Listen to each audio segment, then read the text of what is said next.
Good morning, ladies and gentlemen, and a warm welcome to you. On behalf of Phscci, we would like to formally welcome all the dignitaries and delegates to this important conference on Cbrn, the chemical, biological, radiological, and nuclear threat, and what are the mitigation measures.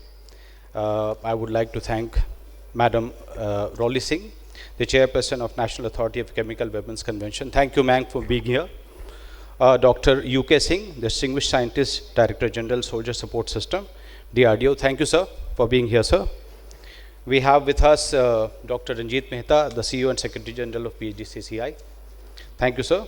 Shri Nilesh Parlukar, Vice President, Head Electronic Products, L&T Precision Engineering Systems, and Shri Raghavendra Rao, General Manager, India Operations, Pro Engine. Along with that, we have diplomats, we have industry leaders, we have academia, the R&D institutions for this important conference. Just a brief background, sir. The whole idea of the CBRN started way back during the COVID time, sir. During when the biological emergency was there, we thought that this subject is important and the people in the industry should be aware about it. And the collaboration between industry and the government is more important, very important to take this subject forward. And we met DG sir some time back, and sir gave the full support. We got the support from DRDO to organize this. So to begin this conference, I would like to invite the dignitaries on the dais. Madam Rolly Singh, Chairperson NACWC. Ma'am, I would request you to kindly come on the dais, please.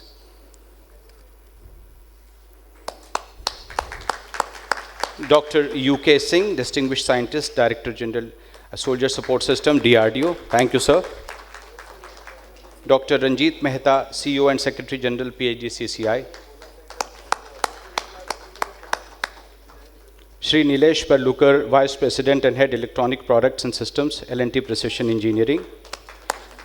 Shri Raghavendra Rao, GM, India Operations, Pro Engine. Colonel KV Kuber, the Indian Army Veteran and Director, Aerospace and Defense, EY. And Shri Vaibhav Gupta, the Co-Chair of our Defense and HLS Committee and Director, MKU Limited. Thank you, Vaibhavji. Before we begin this auspicious occasion, I would request all the dignitaries on the dais and the delegates and industry leaders to kindly stand up for the national anthem.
I would also request the dignitaries on the dais to kindly light the lamp so that we begin the proceedings of the conference.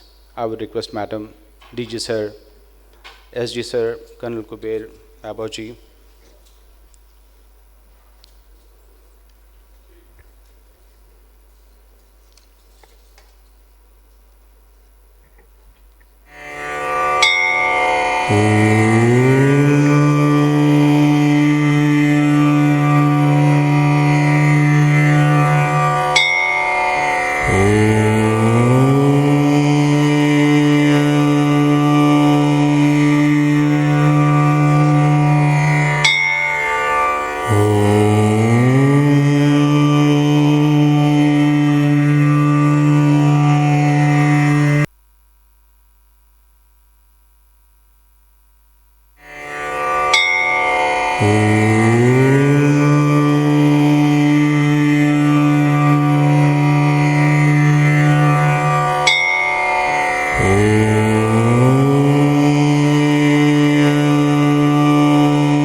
Uh, Today, the world is witnessing a rapidly evolving CBRN threat landscape, we all know, from the geopolitical conflicts which we are experiencing across the globe and the growing risk of chemical and biological warfare to radiological incidents, industrial chemical hazards, and the misuse of the emerging technologies by the non-state actors. Nations across the globe are reassessing their preparedness and response mechanisms. Recent global developments have further highlighted the importance of strengthening national resilience, early warning systems, advanced detection technologies, and a coordinated emergency response framework, and a collaboration between the industry, the government, and the academia for mitigating the threat of the CBRN. For India, its strategic position, expanding industrial ecosystem, and the critical infrastructure preparedness against chemical, biological, radiological, and nuclear threat has become a national priority. Addressing these challenges requires close collaboration between government agencies, defense establishments, industry, academia, healthcare institutions, and technology innovations. So today's conference is just trying to bring together all the stakeholders, the experts, the leaders from the government, DRDO, armed forces, homeland security agencies, disaster management agencies, and industry to actually deliberate on the evolving threat and what are the measures to mitigate these threats. So I would request our CEO and Secretary General, Dr. Ranjit Mehta, to kindly give a formal welcome address.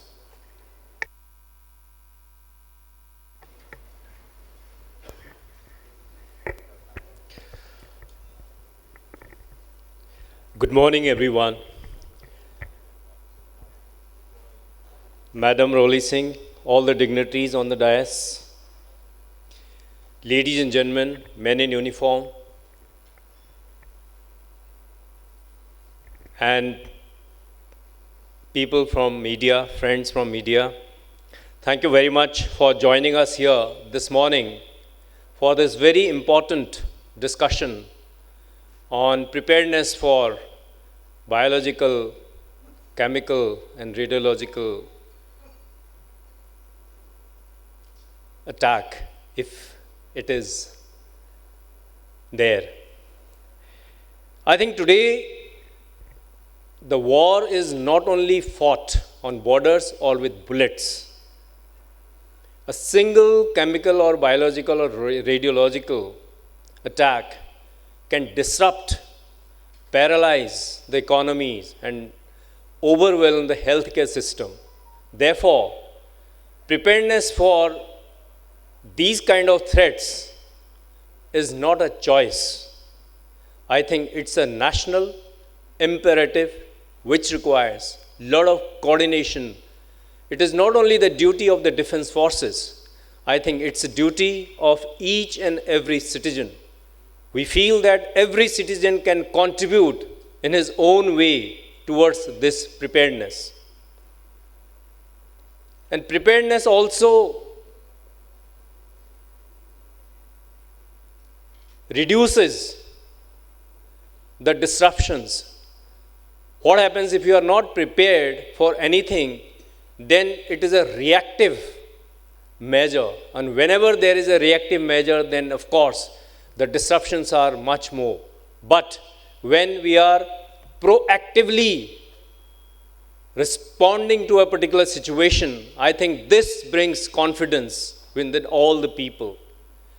Today, to avoid these kind of threats, it's very important to involve the industry, even the academia, because this requires a lot of research at the academia level, and that research needs to be translated into commercial solutions through the industry. I think time is there today when defense forces, along with the industry, along with the academia,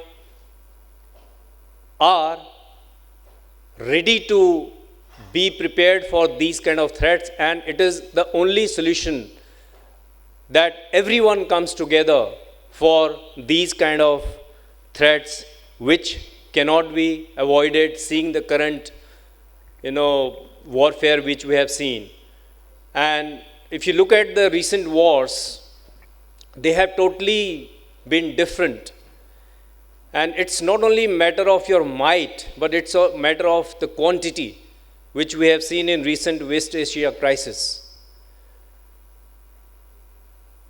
I think whatever infrastructure that we have, as India today is one of the fastest growing economy in the world, and also we are the third largest startup ecosystem today in the world, and more than 80 million MSMEs.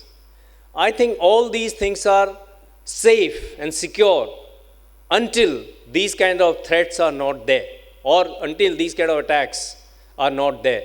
So therefore, whatever we are doing today, all these things are very, very important, but preparedness and preventive measures for these kind of threats is definitely very, very important, and it's a national imperative. And today, with the presence of many intellectuals here, thought leaders, industry leaders who have come from different parts of the country, and defense forces, I think this is time to deliberate, and your suggestions and feedbacks will be very helpful for the policy makers.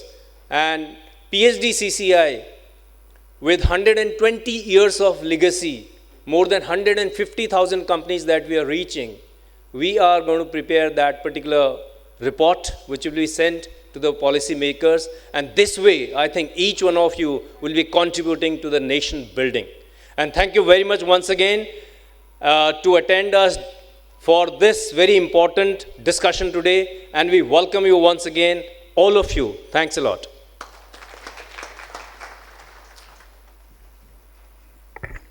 Thank you, sir.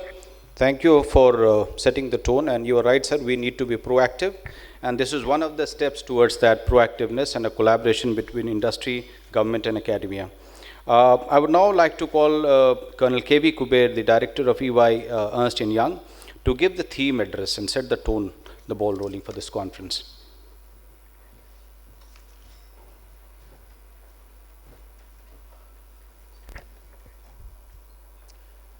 Madam Roli Singh, dignitaries on the dais, dignitaries present here, Namaskar, Jai Hind.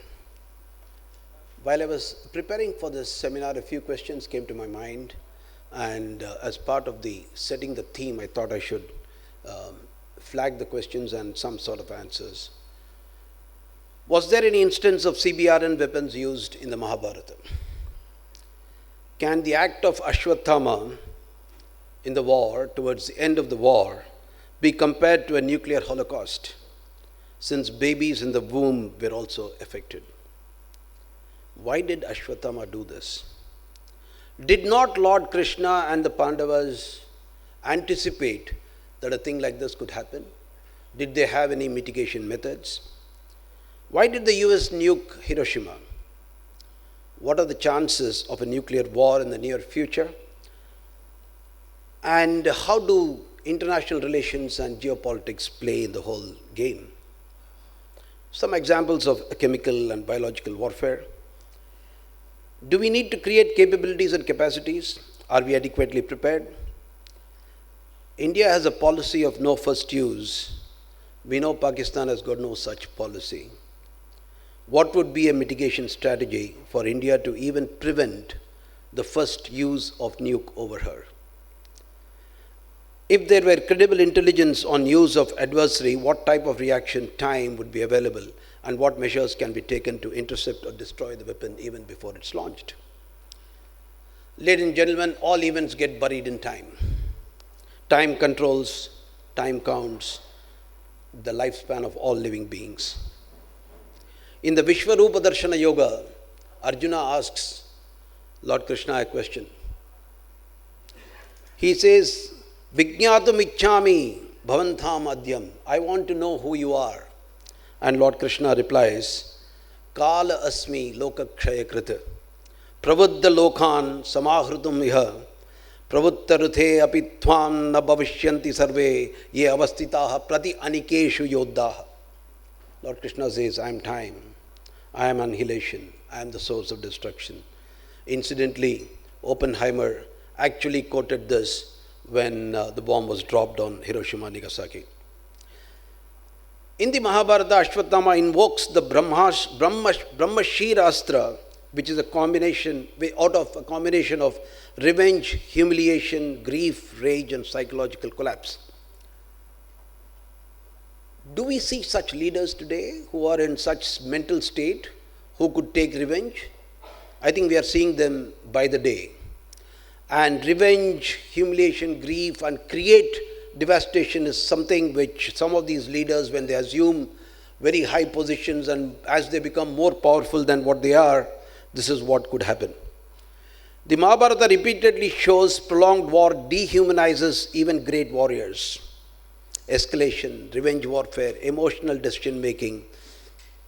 And people like Ashwatthama were very highly capable warriors, traumatized by war, operating without institutional restraint and making civilizational level decisions at large in anger. This is strategically what modern discussions talk about: psychological stress, battlefield humiliation, retaliatory escalation, nuclear command authority, and things like that.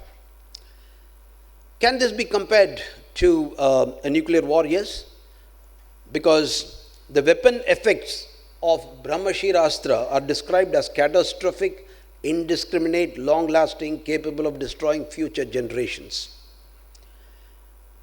Mahabharata suggests that Krishna and the Pandavas did understand this, they knew this. So what did they do? Krishna really understood Ashwatthama's nature and his intention too. And everybody knew that Ashwatthama was extraordinarily powerful, emotionally unstable under grief, and deeply attached to his father. Just compare with the leaders today. You will find very, very similar traits in some of the largest democracies of the world, who are absolutely immature, who are absolutely unstable. They say something today and it becomes the talk of the entire social media. The Pandavas faced a classic wartime dilemma: allow Drona to live and risk a defeat, or neutralize him through deception. And they chose the latter because that was for the larger good. And then it was not against civilians, it was not after sunset, not against non-combatants, not disproportionate, there were rules laid down. Compare it with what happened in Op-Sindur. When India targeted just the militant camps with no collateral damage, what did Pakistan do? They changed the rules of engagement. They engaged our aircrafts in our territory. And what did we do? We attacked the heart of Pakistan, and therefore the war could come to an end. And that is called, how you stop a particular, how do you carry out what is called as a de-escalation matrix. So the power matrix, the escalation matrix, and the mitigation strategies, all these. Now the question is, why did US choose to nuke Japan? Well, Germany surrendered, Japan continued, USSR was invading Japan, and the momentum of the Manhattan project. That was the ego of the US. And therefore, President Harry Truman later argued that the bomb actually shortened the war and saved lives overall, because they felt that a conventional war on ground would have probably had more casualties.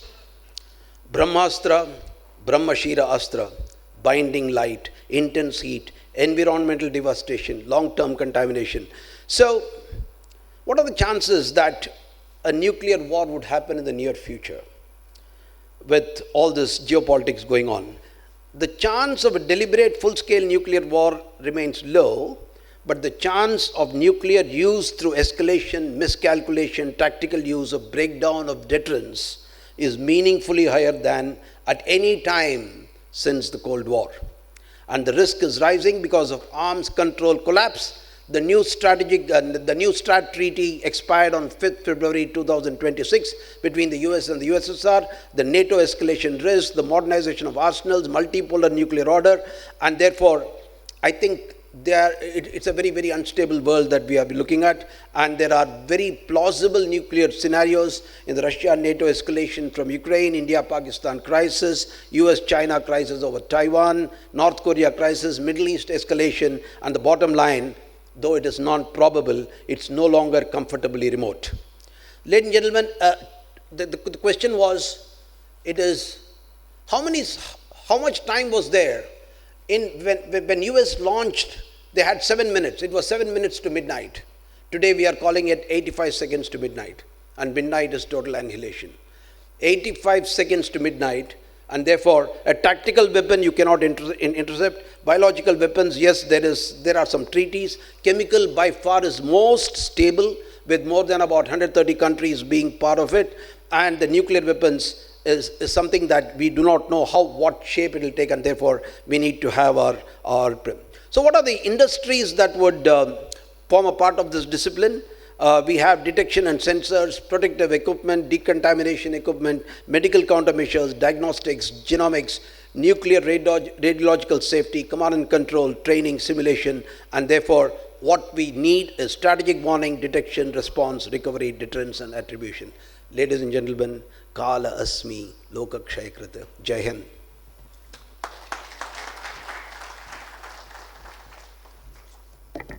Thank you, sir. Very nicely put with the historical perspective and the current day significance for the Cbrn. I would now like to call Shri Nilesh Parlukar, the Vice President and Head Electronics Products and Systems, L&T Precision Engineering. Shri Nilesh Parlukar.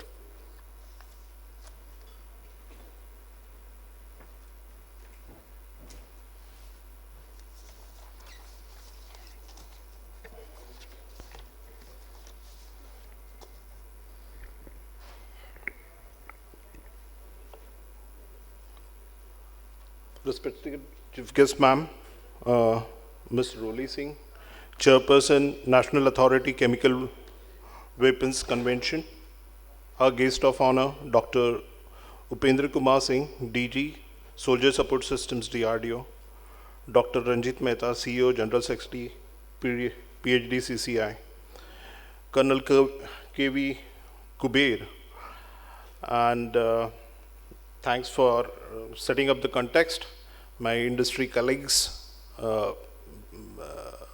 men and ladies in the uniform. So actually, when this talk was getting scheduled, they said, how do you go about it? And then they said there has to be a presentation, there is a way L&T starts with and all the stuff. Because it is first important to see on the L&T geography where I am sitting, because generally as L&T we see as a construction stopping many places with the traffic jam. So that's how we recognize L&T. So where in L&T we stand. So that's the first slide which I thought I should put up, but I don't want to go with the presentation because what I have given is only 10 minutes. Okay. So I'll first stop there itself. So as Larsen & Toubro, we have been in the industry for the 85 years. 65% of the business comes from the construction, 35% comes out of the services, and then comes something from the manufacturing and some sector like defense. So that's the portion of the overall business.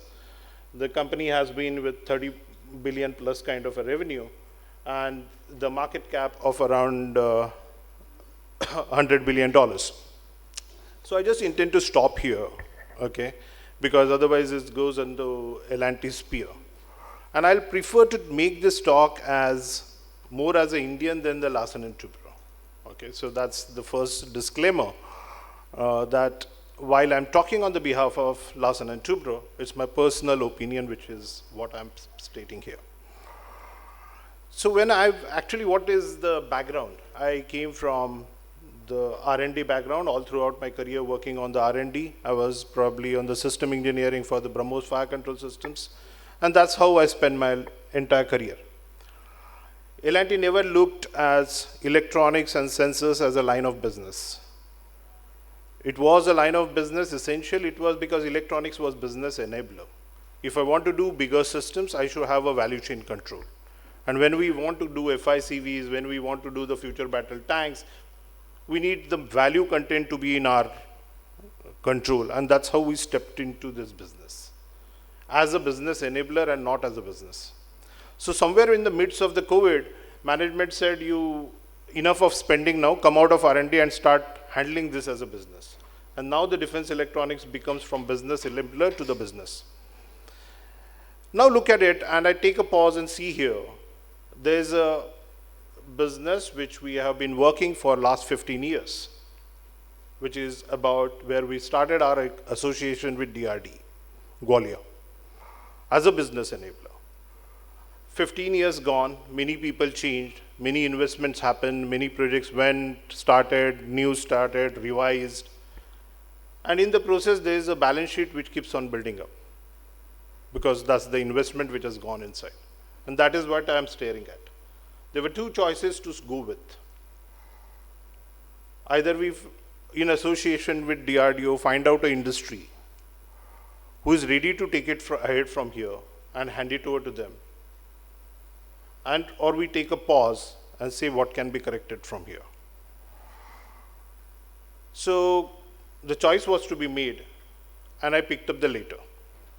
But today, I don't regret on that choice, because having said that, in the last 2 months, while we had developed the sensors along with DRD Gwalior, their support has been pivotal to that. It was always, when I want to do the exports, you need to be independently tested. You need to be independently evaluated. So we went to TNO Netherlands, and last 2 months, not a single test, every test has demonstrated us better than the benchmarks. That's where the chemical sensors today stand. We checked up with Finland. That's where we stand. That's another independent lab we have been testing, because that's where the export market was looking for. What I wanted to tell here is, with this small story, how this all started.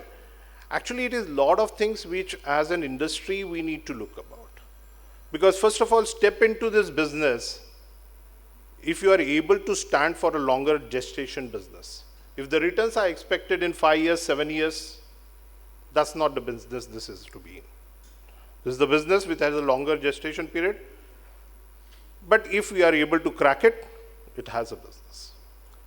Second thing, as an industry, now that these chemical sensors have been successful, so now we have another competition jumping into it. And we are not different. As Larsen & Toubro, I will not be different, right? If I am denied something by my competition, but is it a space that we need to compete, or it is a pie big enough that every one of us can live together? I guess it is a big enough for everyone to live together rather than elbow each other on an economy seat. That's not essential. There is enough elbow room existing. So can we collaborate? Because we were talking of the another variant of the sensor, and which is presently imported. My partner industry cracked one portion of it. I cracked another, which is the processing part of it. Now, what is the choices we have? Can we come together and as a nation put up a product which is existing, which is available, which can compete globally? But we chose the latter. We said, let's do it independently and compete. So I think it is also as an industry that we need to reflect, are we open to collaborate in the larger good? And which is something which from the forum, I wanted to place it across with my colleague industries, that is there a space we should collaborate or we should always compete? Point number one. Point number two, when I was doing this test in TNO Netherlands, and we went with one sensor plus one sensor as a standby. And the guys were zapped. You have put a list of so many tests, negative temperature, positive temperature, this chemical, this concentration, that concentration, and you are coming with only 2 sensors. The competition industry who just did the evaluation came with 25 sensors, 1 sensor per test. Because the protocol says that after one test is done, I put another sensor or refurbish the first sensor and then test it again, because then I'm checking the actual efficacy. But what we keep doing, we take the same sensor, we recycle it, use it, recycle it, use it, recycle it, use it. Why we do so? Maybe we are holding the investment. Maybe because our evaluation criteria is that way. Now I bring up to the point that as evaluators or as users, Why evaluation is that way is probably the user demand is that way.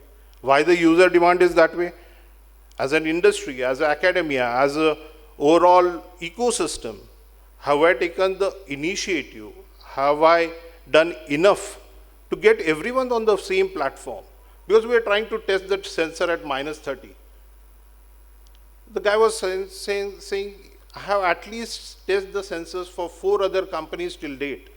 No one has tested it for -20, -30. What are we discussing? No, we need it.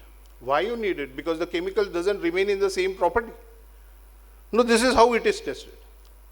But we don't test it this way. So are we getting into stretching ourselves so much कि बच्चे की एक दिन जान ले लोगे? Here the बच्चा was strong, वो निकल गया, बच गया, right? But probably are we probably in the process killing some innovations by pushing ourselves too high on the demand, pushing ourselves in terms of sort of expectations, which probably we need to pause and think how the others do. And what I understood, and what I probably when we debated with them, understood with them, yes, the sensor may see a temperature. So it is electronics which is tested, not the sensor performance at that temperature. But there is a big difference, and where are we getting into? But nevertheless, we said, you are a service guy, you do it. What is your problem? We'll pay for it. Because we need it. We want the certificate that way. You got it tested that way. So it is also again now coming to is, are we putting enough in the ecosystem that we get ourselves? It's not me even. It's not, because this is one experience. But there will be thousands of such experiences which would have happened in this industry by many others. Are we having a forum or ecosystem to overall build up our knowledge base on how this has to be done and what has to be done? And the last comes up towards the sustainability. Now when the industry is stepped into it, the industry is wanting to do into it, what is the sustainability of it? Okay? Do I see a business? Yes, there's so many numbers, this has to be changed, this is the arithmetics. That's a pure arithmetics. That's not the business, that's the accounting. But what's the sustainability part of it? What is the long-term vision of this? Because that is where the next fellow will decide how much he invests. Because profit is not a bad word, though it is sometimes considered as a bad word. Because though Larsen and Toubro name sounds at Danish, we are nowhere family owned. It's a completely available, it's a professionally managed, there's no family holding, there's no foreign holding there. Who are the major holders? Government through its institutes and the employee trust. It doesn't mean the employees are rich, it is employee trust. I'm restating that. So having said that, that's where the company comes from. So here, when we look from the industry perspective, what is that in the long-term vision of the nation, long-term vision of how this is going to happen, what is the visibility around it, how many, because if you say, I need 200 numbers in next 2 years, the choices of design are different. If you say 5,000 numbers in 2 years, my choices of design are different. If you say 1 lakh in 2 years, my choice of design is different. So it matters. It matters in terms of what we invest into the future growth, right? And so probably it is also that such kind of forums, and including the PhD CCI, where there is an opportunity that we get all of this on some standard umbrella, so that we see a holistic picture, we see a overall visibility, and we together as an industry, academia, users, and the policymakers can frame it. Can we think 5 years down the line, when someone in Middle East, someone in Finland who has a deep pocket saying that every ghar ke niche ek bunker hona chahiye, which is NBC proof. Why? Because it's a rich life, it matters, it doesn't matter for my life. We are also equally. So can we make all our such places safe? And if that's possible, how do we do this? Every of my public gathering place, can it be safe? Can it be NBCD proof? Can we think about it? And if that's the vision, how do we shape it together, and probably PhD CCI has a larger role to play. We can together make it big. Thank you. Thanks a lot. Thank you, Nilesh. Thank you. Very important point, and we are there into it. We would like to take the support from all the stakeholders and the government industry to take the agenda forward. Thank you so much. I would like to invite Shri Raghvinder Rao, the GM India Operations Pro Engine, to kindly deliberate on the point of industry academia collaboration. Industry.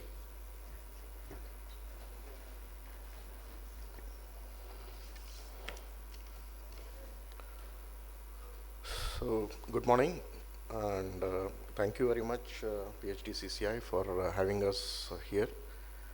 I would like to start with the opening remarks saying that today the kind of Cbrn threats that are evolving are very the preparedness is not to the level that we should be, what Mr. Nilesh just now emphasized. And I'm here as a representative of ProEngine. And next slide, please. Next slide. Thank you. So ProEngine, a company which is 50 years old, is a French-based company, and we have our roots in India through Nova Cbrn, our channel partner here in India, and it has its presence in over 70 countries, and we are we work on the motto that whatever we do to save lives. So that has been our motto for the last 50 years. Our focus has always been providing reliable field-ready solutions, and the with minimum maintenance requirement and sorry, okay, thank you, and with rapid deployment capabilities. Next slide, please. So this slide now emphasizes on the threats, how the chemical threat has evolved over the years. Starting from even prior to the World War II, we have been dealing with generation 1, 2, and 3 agents. That has now amplified with generation 4 agents and also other chemicals that are now in the domain, including the pharmaceutical-based chemicals and the 4th generation agents. This now is the threat for today, and this is where now we are all gathered here to see how do we tackle this, how do we mitigate this threat. And all this starts with the understanding of the threat, and that is more important, and conferences like this, I'm sure, will help in creating that kind of awareness. That has been our focus over the years, that the awareness with respect to the Cbrn threat is very minimal in India. And that's where these conferences will help. The next slide. So this slide talks about the chaos. When the chaos begins, we have to respond. Cbrn threats are no longer limited to the traditional warfare scenarios. We are now witnessing increased concern with the industrial accidents, release of toxic chemicals, asymmetric warfare, and most importantly, the terrorism. In a chemical and biological event, the response time becomes everything. We do not have hours, we have seconds, and that's what this slide emphasizes. We have seconds to respond, and seconds saves lives. The Cbrn preparedness today is not limited to a single domain. We have defense, we have defense and military operation, which is the predominant one. It also has the first responder ecosystem. We have the critical infrastructure, which is now gaining more and more importance over the days. We have airports and metros, which are still, in my opinion, not covered today in terms of Cbrn protectiveness. and then most importantly, we have industries. For a nation like India, with a vast geography and strategic assets, growing industrial ecosystem, the large population density, preparedness in CBRN domain is not optimal. It is essential, we analyze this, we understand this, and act on this. The invisible threat demands an invisible shield, and building that shield requires technology awareness and coordination in a long-term vision. We are in the era of silent threats. We are entering what I would call the modern threats, which is faster, which is less predictable, which is more decentralized and technologically sophisticated. Wherever it is, whenever there is an industrial hazard, the chemical release, the unconventional warfare, and the challenges, it all starts with detection and its rapid interpretation and coordinated response to mitigate that threat. Preparedness can no longer begin after the incident occurs. Preparedness must be proactive, integrated, technology-driven, and continuously evolving. And preparedness should be in our national pulse. For a nation with 1.4 billion people, our preparedness cannot be treated in terms of what is written or what is approved in the budget. It has to have a national resilience, which is directly connected to the civilian safety, the economic continuity, and the defense readiness. The recent global experiences have reinforced one important lesson. The nation that responds fastest are the nations that prepare earliest. At ProEngine, the FPD detectors that we manufacture, we don't just detect, we decipher the unknown. Modern CBRN systems are evolving rapidly. Today we are moving from real-time threat detection to portable, rugged detection systems and AI-based analytics.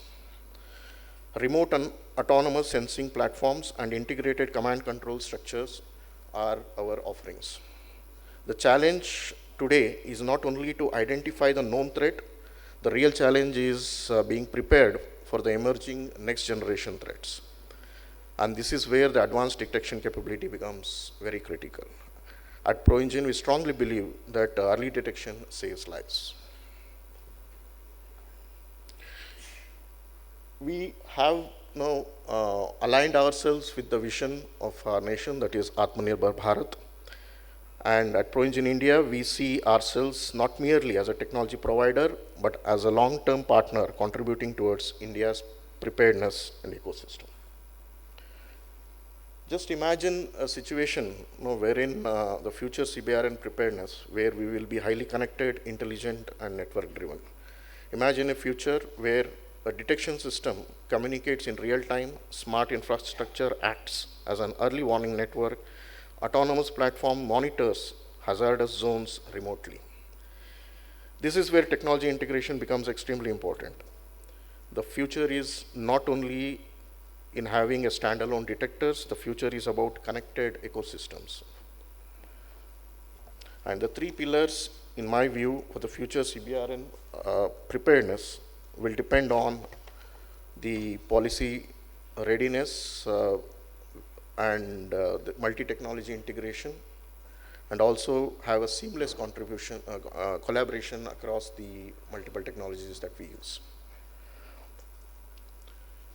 So that the promise that we make as an industry participant is we do help in not only supplying our equipments, we help in capability building, we help in training, operational training to the end user.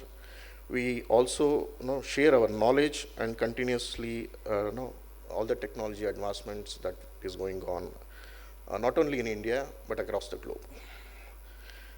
At ProEngine, our commitment is very simple.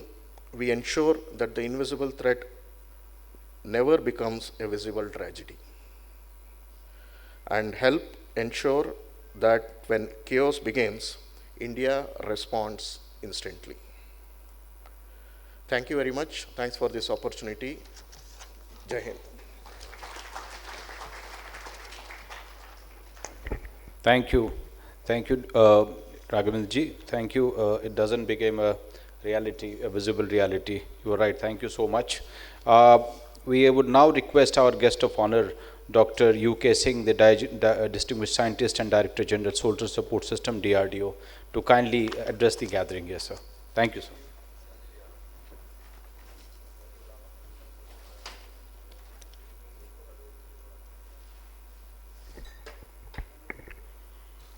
So, very good morning, respected Chief Guest of the day and function, Dr. Roli Singh, PhD Phscci, all functionaries, thanks for inviting us and making this gathering available here. All the dignitaries on the dais and off the dais. It's a big pleasure that we are here. We had earlier, DRDO had conducted Cbrn conference, particularly with the users and all the researchers in November, and we have come out with a document which will be shared with all the concerned, including industries. Basically, Cbrn threats and mitigation measures is a concern for all of us, and there are a lot of efforts being taken by the researchers, and perhaps this forum is providing a platform where we can combine efforts with more synergy and make it so that all the gaps are being covered by the concerned stakeholders. In fact, we are in the midst of geopolitical churn that the world is going through, a turbulent time where the old geopolitical order is breaking and the new order is appearing. In today's situation, we cannot separate the military power with other soft powers or the financial or economic powers. There are many means to enfeeble, incapacitate and destabilize the opponent, whether it's trade, commerce, attack on the culture, identity and value system, using the resources, natural resources itself as a means to destabilize the opponent. So whole dynamics of the world is extremely unpredictable at this point of time. UN is weakening, it has already weakened. No countries are now going to get their concurrence for further moving into the conflict with any other country, whatever is the reason. NATO is on the verge of collapse. Quad meetings which are scheduled is on the hold. Treaties and conventions remains now only on the paper. Collateral damages and non-combatant caught in the crossfire are of little value to the leaders, today's leaders. No statesman are today there who can really take it as a pain. Global principles are at stake. With so many conflicts going around and no sight for closure in the near future, there is a chance of losing a state is stressed to the extent that they use weapons of mass destruction. During Operation Sindoor, there was a chance attack near Kirana Hills, a nuclear storage site which could have escalated beyond our control. I think scientific minds and the departments started working overnight to see that what other repercussions can be there and what can be the response from the other side. We know about the Chernobyl and Fukushima power plants incidences, which was accident, and it has demonstrated the extent of damage. In fact, a lot of research components have also come because over the year, a lot of foxes, a lot of bioorganisms, they have grown in those environments. Can we take a lesson out of that? And have the analysis that how human being also can survive.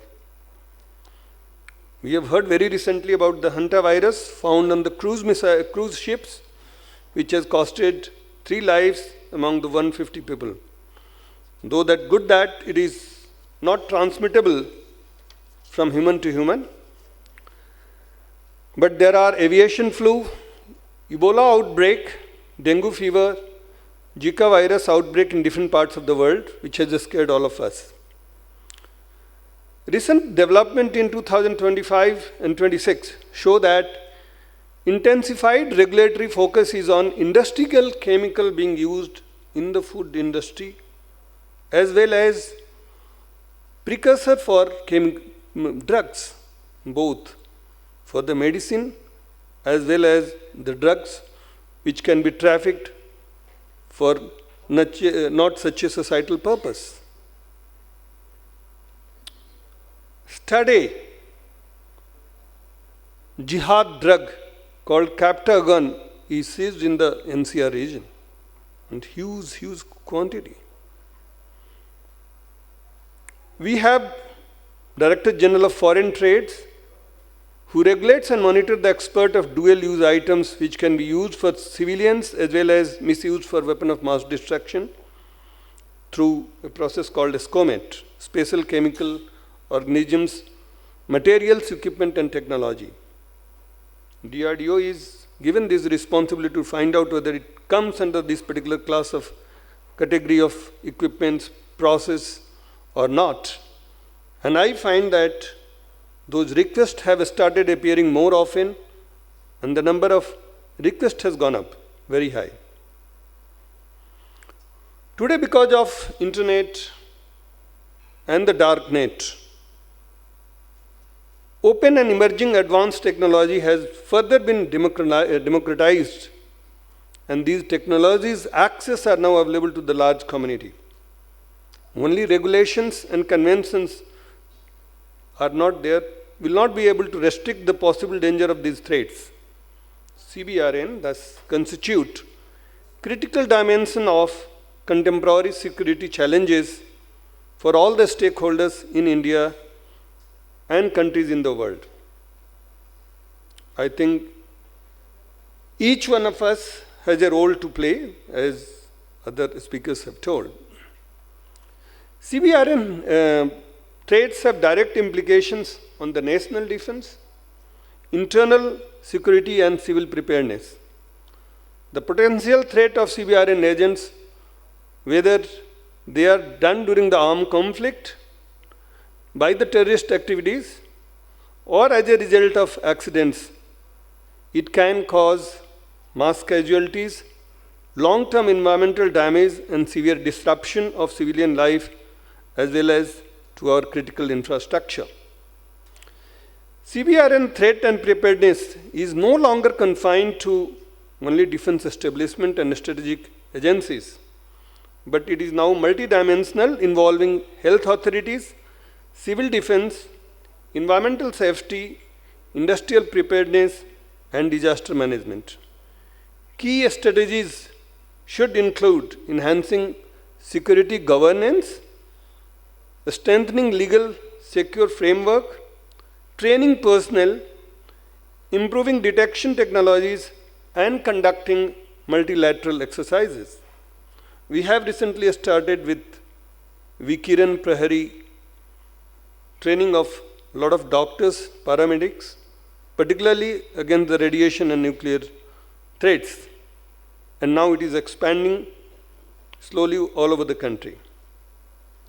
DRDO functions as a nodal scientific and technological agency responsible for scientific, technological, and operational support for defensive Cbrn management aligned with India's strategic doctrines and international obligations through multiple indigenous research and technological innovation.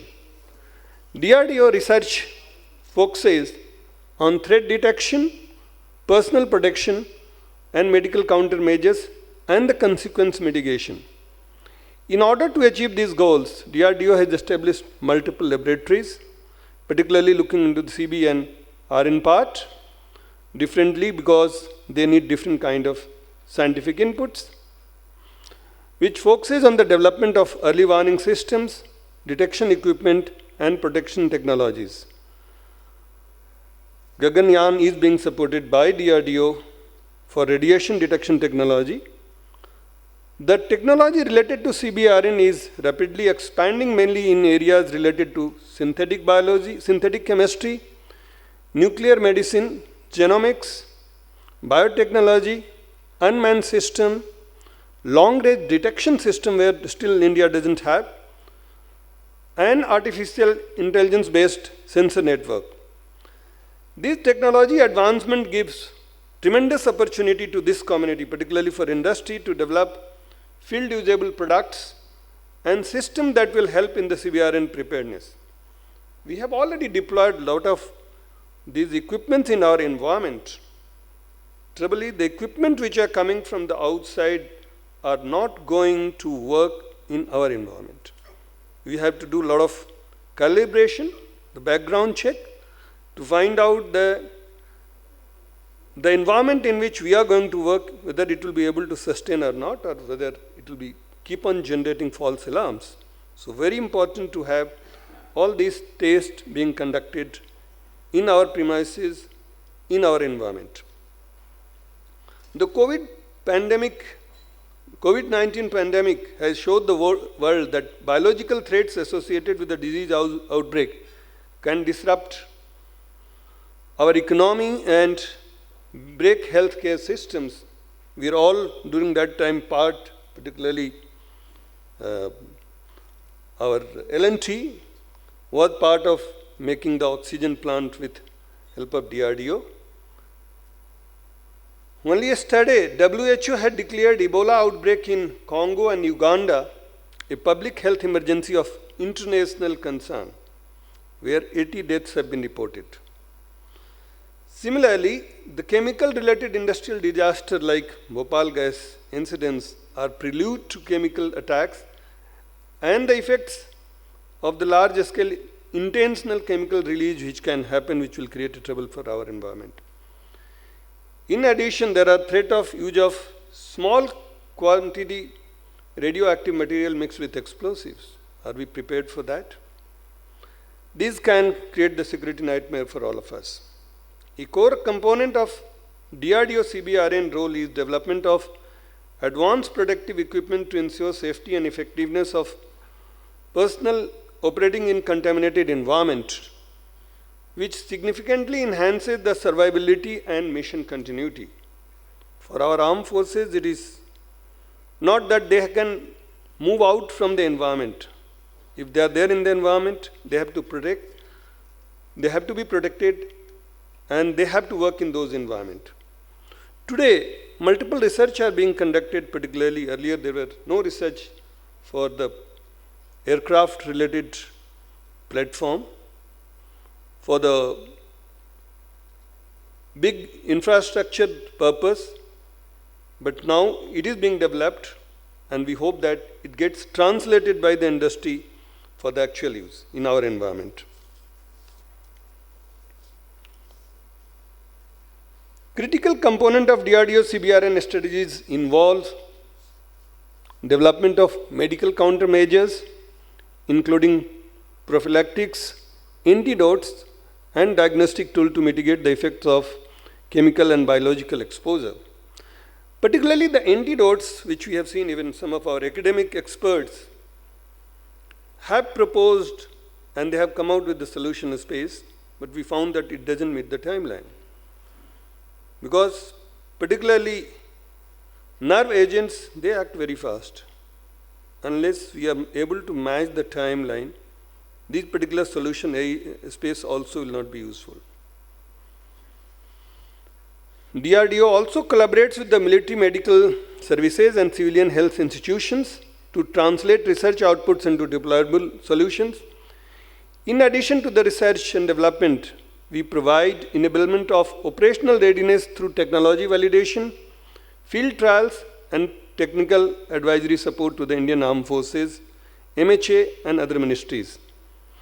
DRDO's expertise also contributes to the formulation of standard operating procedures, participate in joint training exercises and simulation drills. Cbrn research and product development are indispensable to the nation. Multiple scenario has been talked by the previous speakers, but I think to start with, we have to make it so that institutions are saved and perhaps it can go to the individual protection. Earlier, yes, there was issue that there was no major demands for these equipments, hardly few numbers. But now I can say that the number of demands has increased, so industries have to now respond. In fact, let me tell you, today we are having demands more than what the research which has been done, and it is not getting produced. So it's not that it is lack of application from the industry, but yes, the technology itself is hard enough, complex enough, and we hope that such kind of demands, when we know that technically it is not possible to utilize it in minus 30 degree or minus 40 degree. I am responding to Nilesh's comment. We have fought with the concerned authorities that let us not try to do it because technically it is not feasible, and hope that they have agreed also, and hope that whatever the requirement which has been reduced, particularly from the environmental test conditions, will go in large number. So today it is a good platform this particular conference is providing for all of us to make it so that whatever is the demand, at least presently, which is available with the user, we are able to meet. And the demand is very large, and that's the reason number of transfer of technology which is being done is now not only to one industry, but it is to multiple industries. On the DRDO sites, on the TOT sites, particularly D2TM, it has been multiple technologies has been put. I request all industry to come forward. DRDO is also funding the R&D by the industries. So request that proposal should be sent and make it so that all the gaps are filled up. With this, come to the conclusion. Jai Hind, Jai Bharat. Thank you, sir. Thank you so much.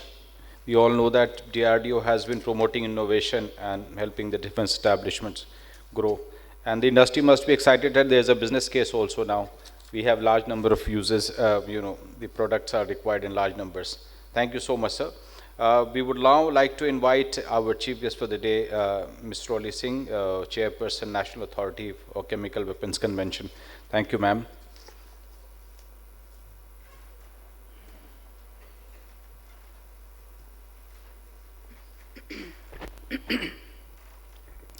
Good morning, experts on the dais, distinguished delegates. It's an honor and a privilege to address this conference on Cbrn threats and mitigation measures. I would like to begin by complimenting the organizers and all participating stakeholders for bringing together policymakers, regulators, industry leaders, scientists, security professionals, and emergency response agencies on a single platform to discuss this very critical dimension of modern national security. As all the eminent guests have already spoken, Cbrn threat is no longer a distant or a theoretical concern. It has become an increasingly relevant challenge for every modern nation, particularly for a rapidly developing country like India, or economies like India with expanding industrial capabilities and growing technological integration. So today's conference, I would like to again reiterate, is very timely and necessary. Looking at the global scenario, which many of our colleagues have already touched upon, it's becoming more complex, interconnected, and unpredictable. We are witnessing the emergence of a broad spectrum of threats arising from terrorism, non-state actors, cyber-enabled disruptions, industrial accidents, illicit trafficking of chemicals, and misuse of dual-use technologies. Rapid industrialization and technological progress have undoubtedly created immense opportunities for economic growth. However, these same developments have also introduced new vulnerabilities. the expansion of global chemical production, advances in biotechnology and synthetic biology, digitization of industrial systems, and increasingly interconnected supply chains have significantly increased the complexity of risk management. While democratization of science has many positive dimensions, it also creates concerns regarding misuse, unauthorized access, and inadequate oversight. This requires all the stakeholders, many of you who are represented here today, the government, the armed forces, academia, the industry, to come together and continuously work on preparedness. And I'm very happy to note that this aspect of preparedness has found a lot of resonance here from the dais also. And we all know that it is never enough. Wherever we are standing today is not the best scenario, but there is scope and there is potential, and that's what we are here to discuss.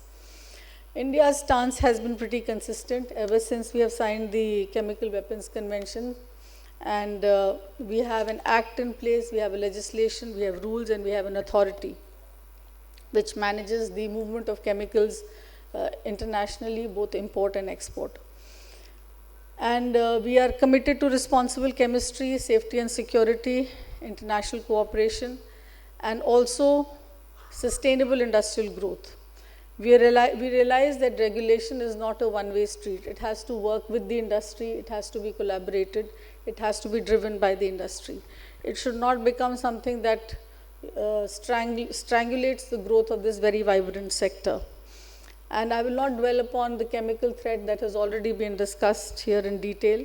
The biological threats are still evolving, and but the advances in biotechnology, we are all aware, the synthetic biology and genetic engineering are very essential for us, because these are what are responsible for major breakthroughs in health, pharmaceuticals, and genetic research. But there are serious biosecurity concerns that are being raised around it. And as touched upon by Dr. UK Singh, the recent global health emergencies have reinforced the importance of preparedness. And this is one area, I think, where a lot of work needs to be done. The chemical security part, I think we still have a handle over, because we've been doing it for almost 2 decades now, and there is an end-to-end, oversight over the whole life cycle of Schedule 1, Schedule 2, and Schedule 3 chemicals. But somehow, when it comes to biological, we are still, struggling to kind of separate it from chemical and try to make it look like a different thing. But I think there are a lot of overlaps. There are a lot of areas where they're abutting into each other.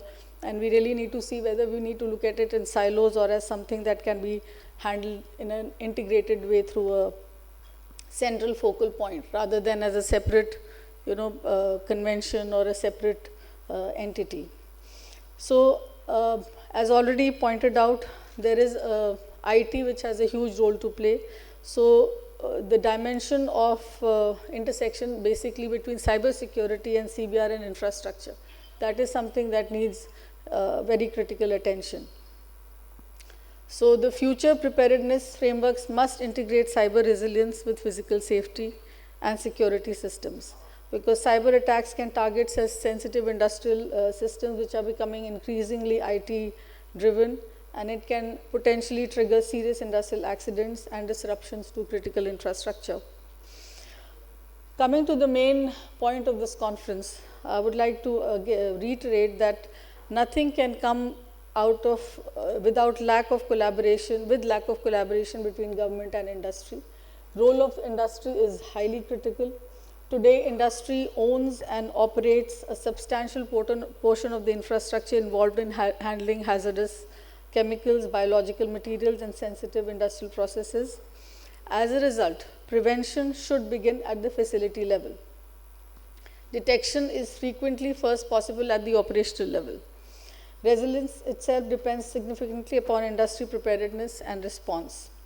So the government's role is very clear. It ought to provide regulatory oversight, strategic coordination, intelligence support, emergency management frameworks, and international cooperation mechanisms.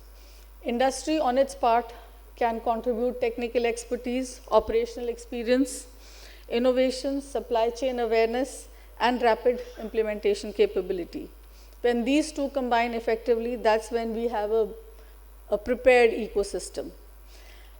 This collaboration would ensure better situational awareness and a faster reporting and response mechanism.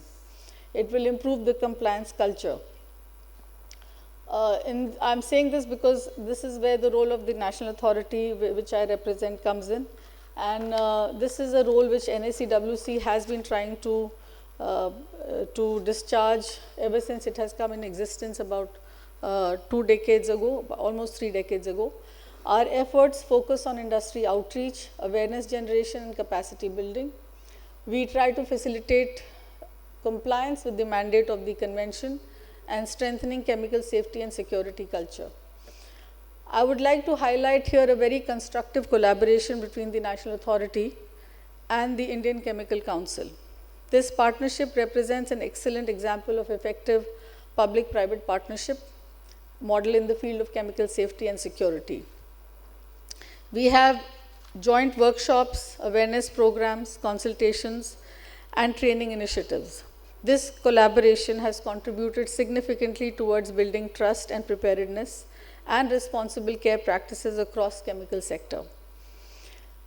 And this is an example of how the industry and the government can work together. This partnership has received international recognition as well. And the OPCW, the Organization for Prevention of Chemical Weapons, which is located in The Hague, has conferred the Hague Award upon the Indian Chemical Council. This was done in the 29th session of the Conference of State Parties, which was held in The Hague in 2024.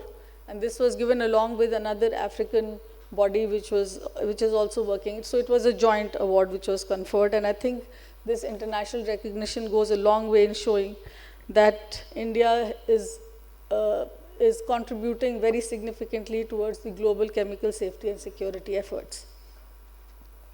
So, ladies and gentlemen, I would like to again dwell upon the regulatory mechanism. We have to maintain an appropriate balance between security imperatives and industrial growth, ease of doing business, and the legitimate peaceful uses of chemicals. Overly restrictive domestic measures on precursor chemicals and dual-use substances may unintentionally affect supply chains, innovations, and competitiveness and legitimate trade. Dr. UK Singh mentioned SCOMET and DGFT. I would like to mention that before it goes to DGFT, any export or import of chemicals first, at least the export, the first NOC is taken from the national authority. And we have an end-to-end real-time monitoring system in place to ensure that no such permission takes more than 1 week to be given. Because we realize the sensitivity that an exporter faces when there are inordinate delays in giving these permissions. And since we have an end-to-end oversight over what that industry is producing, how much it has declared as its production capacity, and where it is exporting to, and that entity which is importing is validated by our embassy, we don't see any reason to hold on to these approvals. But a lot more needs to be done to make this seamless for our industry. So the regulatory system, I'll reiterate, has to be science-driven, consultative. It has to be adaptive to technological evolution. So we should be now moving towards end-use monitoring, supply chain transparency, and digital tracking systems, and voluntary compliance mechanisms, many of which are already in place in the Chemical Weapons Convention. So technology has a huge role to play in detection systems that was spoken about, and also to respond to the demand. And the demand which is there, which I'm told is already there, how to bring it on the ground through collaboration with our industry partners is something that we need to explore more. And coming to the preparedness part, I think HRD is a very crucial element in that. Capacity building of human resource is where it all boils down to. So we have to work with the first responders, medical professionals, industry safety personnel, custom officials, researchers, scientists, and young professionals who are entering this field of chemistry. So as I said, this is not, I mean, each of these words has a whole lot of subtext to it. It's very difficult to encapsulate, the wide-ranging, nature of these ideas and how to bring them on the ground. Training, if we take training in itself, it will take a whole day of discussion as to how to make them meaningful. Whether our because we are also sponsoring a lot of first responder and medical responder trainings, which are held internationally through the OPCW. So while a lot of trainings are happening, I'm afraid one is not really sure what exactly their impact is on the ground, because end of the day, every first responder trainee that comes back with whatever knowledge or whatever trainings are happening in-house in India, either through the defense, outfits or through our NDMA, our NDRF. How exactly is it panning out in the field? That's where the proof of the pudding lies, and until and unless we integrate it with this State Disaster Management Authority plans, the SDMPs and the DDMPs, the real impact will not be visible. So that's where my concern is, that the last mile connectivity of the trainings that are happening, is it there or not? And I'm afraid it may be there in pockets, but it is not all pervasive. It is not part of our DNA, so to speak, or the SOPs that need to be in place to respond to any emergency. And it might be there in industrial settings. We have industries which are very committed and advanced, and they're very aware. I recently visited Chemplast, the Sanmar group in Mettur, in Salem district. And I was very impressed. It's an 80-year-old company, just like L&T.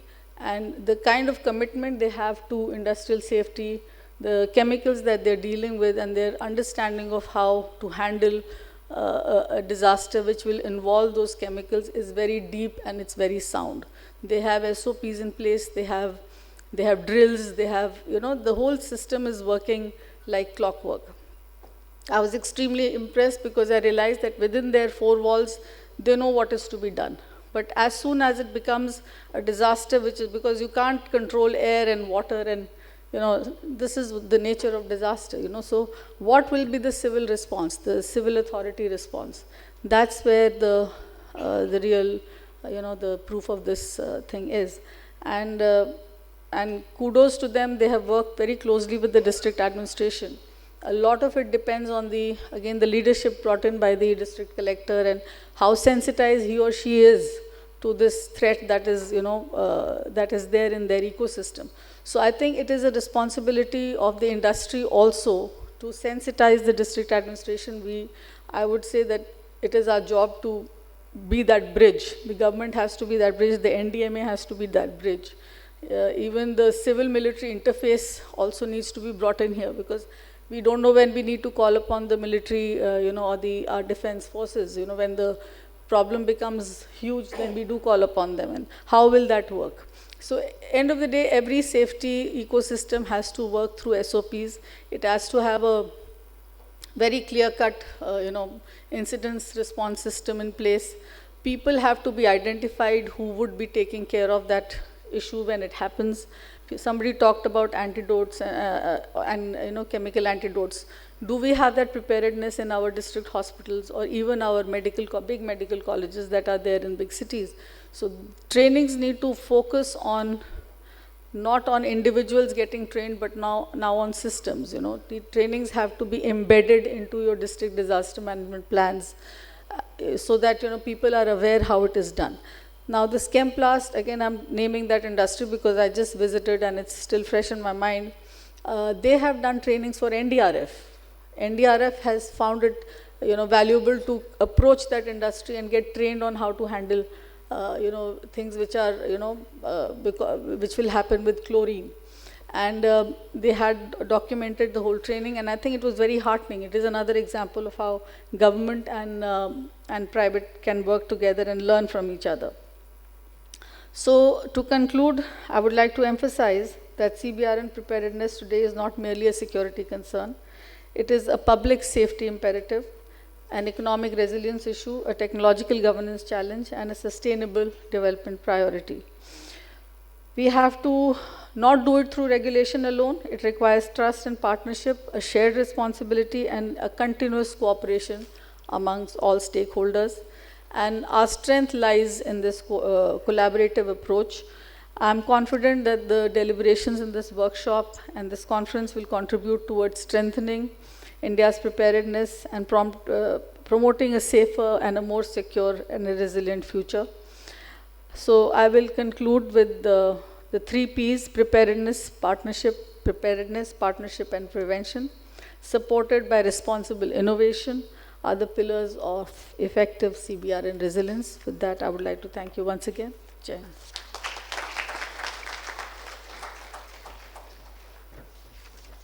Thank you, ma'am. Thank you so much for addressing the gathering here. And the key takeaways: awareness and capability development in civil society, armed forces, and agencies is the key to preparedness. Thank you so much, ma'am. We would like to conclude. We have a knowledge report which is prepared, and we would like to release that knowledge report before we request our co-chair to give a vote of thanks. So we have prepared, it is being prepared by Sugosha Advisory. Colonel Kuber is here. This report covers the current scenario and some kind of solution, also recommendations, all the CBRN. I would request the dignitaries to kindly release the report, please.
I would request our co-chair, Shri Vaibhav Gupta, to kindly give a formal vote of thanks.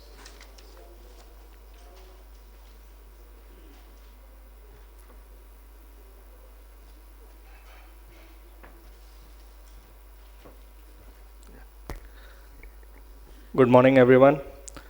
So I'll just like to thank everybody who is present here and Roli ma'am for giving us such a good insight, and Sir UK sir from DRDO, and the distinguished guests and members on the dais here.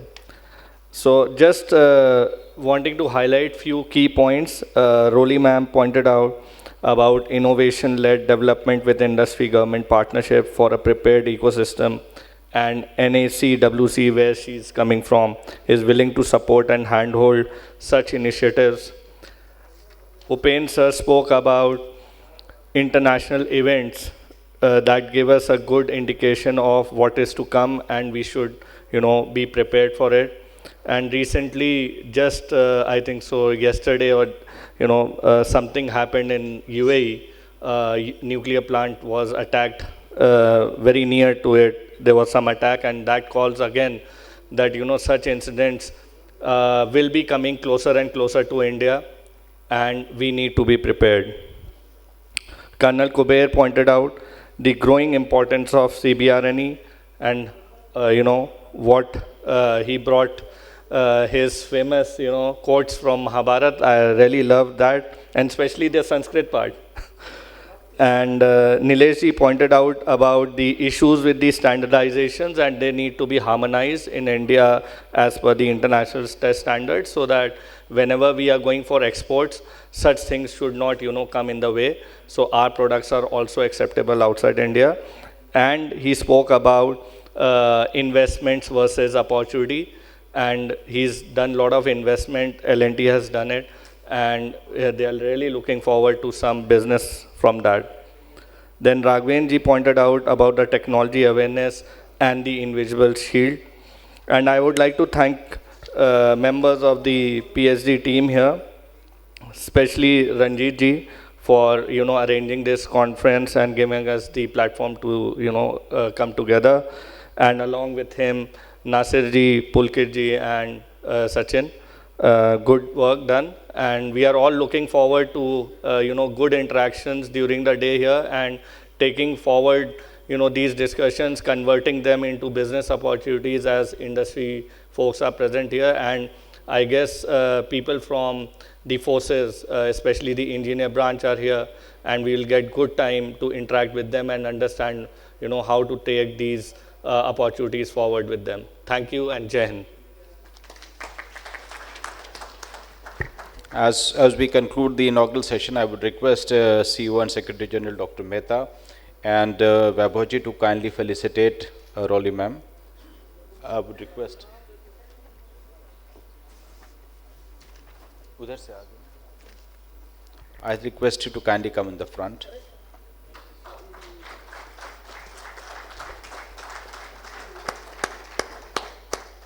I would request CEO sir to kindly felicitate Dr. Yukesh Singh also, the Director DG DRDO.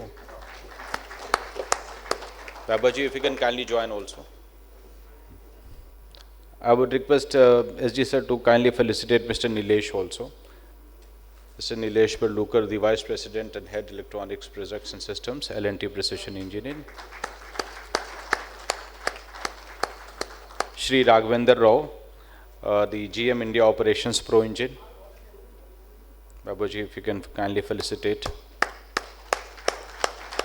I would request Babaji also to kindly felicitate Colonel K.V. Kuber, the veteran and the guiding factor for this important conference and preparing the report.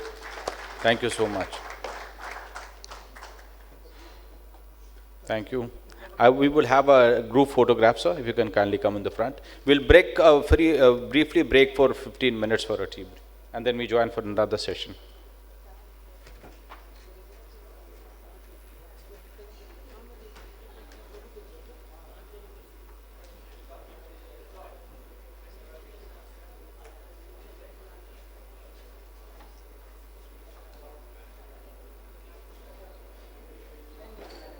In India and the need for a comprehensive national CBRN intelligence, preparedness and policy. It covers evolving CBRN threat landscape in India, the chemical threats and industrial hazards, the technology and innovation in CBRN defense, and radiological and nuclear security challenges. It will be chaired by Major General Rajesh Bhatt, DG Combat Engineers, Indian Army, and session will be moderated by Colonel Dr. Ram Athawale, CBRN security consultant and a veteran in this sector. Thank you, Colonel Athawale, for being here. And we will have with us Brigadier M.M. Ramachandra, retired. He is the Director, National NSCS, Government of India. Thank you, sir, for being here. We have Dr. Pradeep Khasnobis, the Deputy Director General Disaster Management Cell from the Ministry of Health and Family Welfare, Government of India. And then we have Dr. Mihir Patel, the Scientist G and Head, Vertox Laboratory, and the former scientist from DRDO Gwalior. And we have Shri Vivek Pahwa, Managing Director, Nova CBRN, and Shri Nishant Reddy, the Director, Defense and IT Nucleonic Systems. I would like to invite Mr. Vivek Pahwa, if you're there. Yeah, you were there. So, to start this session, I would like to invite the chair for the session, Major General Rajesh Bhatt, to kindly come on the dais, please, sir. A round of applause for him. Thank you, sir. I would like to invite the session moderator, Colonel Ram Athawale, CBRN Security Consultant and Professor, Cbrn, Colonel Ram Athawale. I would like to invite Brigadier M.M. Ramchandra, Director, National Security Council Secretariat, Government of India. Thank you, Brigadier Ramchandra, for being here. We have Dr. Pradeep Khasnobis, Deputy Director General Disaster Management Cell from Ministry of Health and Family Welfare, Government of India. Thank you, Dr. Khasnobis. Dr. Mihir Palit, the Scientist G and Head, Vertox Laboratories and Biomedical Verification Division. Dr. Mihir Palit. Thank you, sir. Shri Vivek Pahwa, the Managing Director of Nova Cbrn Technologies. Shri Vivek Pahwa ji, please. And Shri J. Nishant Reddy, the Director, Defense and IT Nucleonics Systems. This session is quite important, which actually covers the policy and the preparedness part. I would request our moderator for the day, Colonel Ram Athawale, to kindly take over this session, please.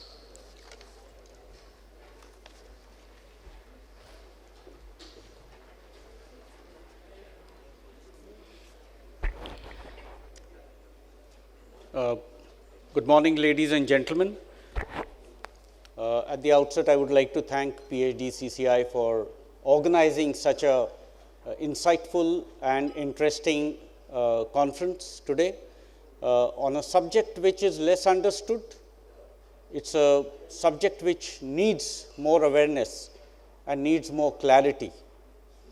And I'm very happy that we have such a good participation from industry here today to come and learn, share, and educate all of us on various aspects of CBRN risk mitigation. Being a stage 4 cancer survivor myself, I would like to change the threat perspective a little bit from what we have been hearing since morning. I always call myself a CBRN man by mind and body because I had a bio threat inside me. I was given chemicals and radiation to sort it out for the good part of it. So I call myself a CBRN man by mind and body. What I wanted to highlight by this example is that CBRN threats are not just war, weapons, military, or, at that kind of national security kind of a thing. I would like you to focus on the smaller print on these poster here. It says strengthening India's preparedness, not the security forces preparedness, not the NDMA's preparedness, India's preparedness, all of us, each one of us. CBRN is a multi-stakeholder kind of a perspective. And industry plays a huge role in enabling and empowering our responders, our administrators, people who are going to tackle this kind of a threat. From grassroots level, all of us are using things like morphine and Harpic and toxic chemicals in our houses. They fall under toxic chemicals, toxic industrial chemicals, which is part of CBRN. We are handling CBRN every day. When we go to hospitals, we are handling CBRN. So I want you to think of CBRN in a much wider perspective and not just the war or security related issues. And industry is giving us solutions for combating these kind of threats. CBRN industry is a life-saving industry and needs that kind of emphasis. And I'm very glad that there is such a wide representation of industry here today. To start this session, I would like to introduce our chair, Major General Rajesh Bhatt, Sena Medal, Director General Combat Engineers, E&C's Branch, Corps of Engineers, Indian Army. Major General Rajesh Bhatt, Sena Medal, was commissioned in June 1993. In his distinguished military career spanning more than 3 decades, the officer has varied operational experience, serving in high-altitude areas, along the line of control, as well as in intense counterinsurgency operations. The general officer has held numerous prestigious command and staff appointments. During his service, he has served in all types of terrain, including mountains, deserts, and in Andaman Nicobar Islands. He has commanded an engineer brigade in the Eastern Theatre and as Purva UP and MP Sab-area at Prayagraj as the GOC. The historic Mahakumbh in 2025 was conducted during his tenure as the GOC of the Siberia. He has been an instructor at the prestigious Officers Training Academy, Chennai, at Senior Command in Army War College, Mau, and Staff College in Uganda. He has also served as the Faculty Commander of Combat Engineering at the College of Military Engineering, Pune. The General Officer has excelled in all courses attended by him.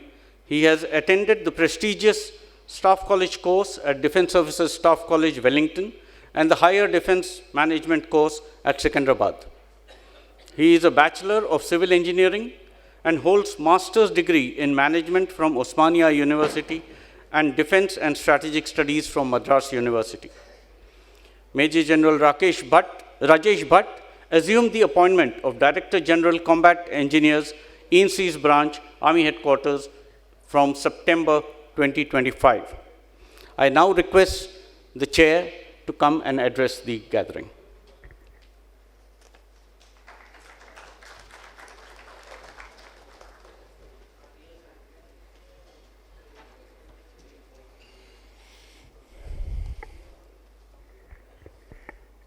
Thank you very much for the introduction, sir. Good morning, ladies and gentlemen. Firstly, it's a privilege for me to chair this all-important session, which has been handily highlighted in the inaugural session as well. And the organizers have rightfully selected the topic for the technical session 1, which is the need of the day. I would like the panelists to concentrate upon a comprehensive Cbrn defense intelligence framework, a strengthened preparedness, and an integrated national Cbrn policy. As Colonel Atavale also brought out, that Cbrn issues are less talked about, lie in the strategic domain so far, and with their use leading to catastrophic effects.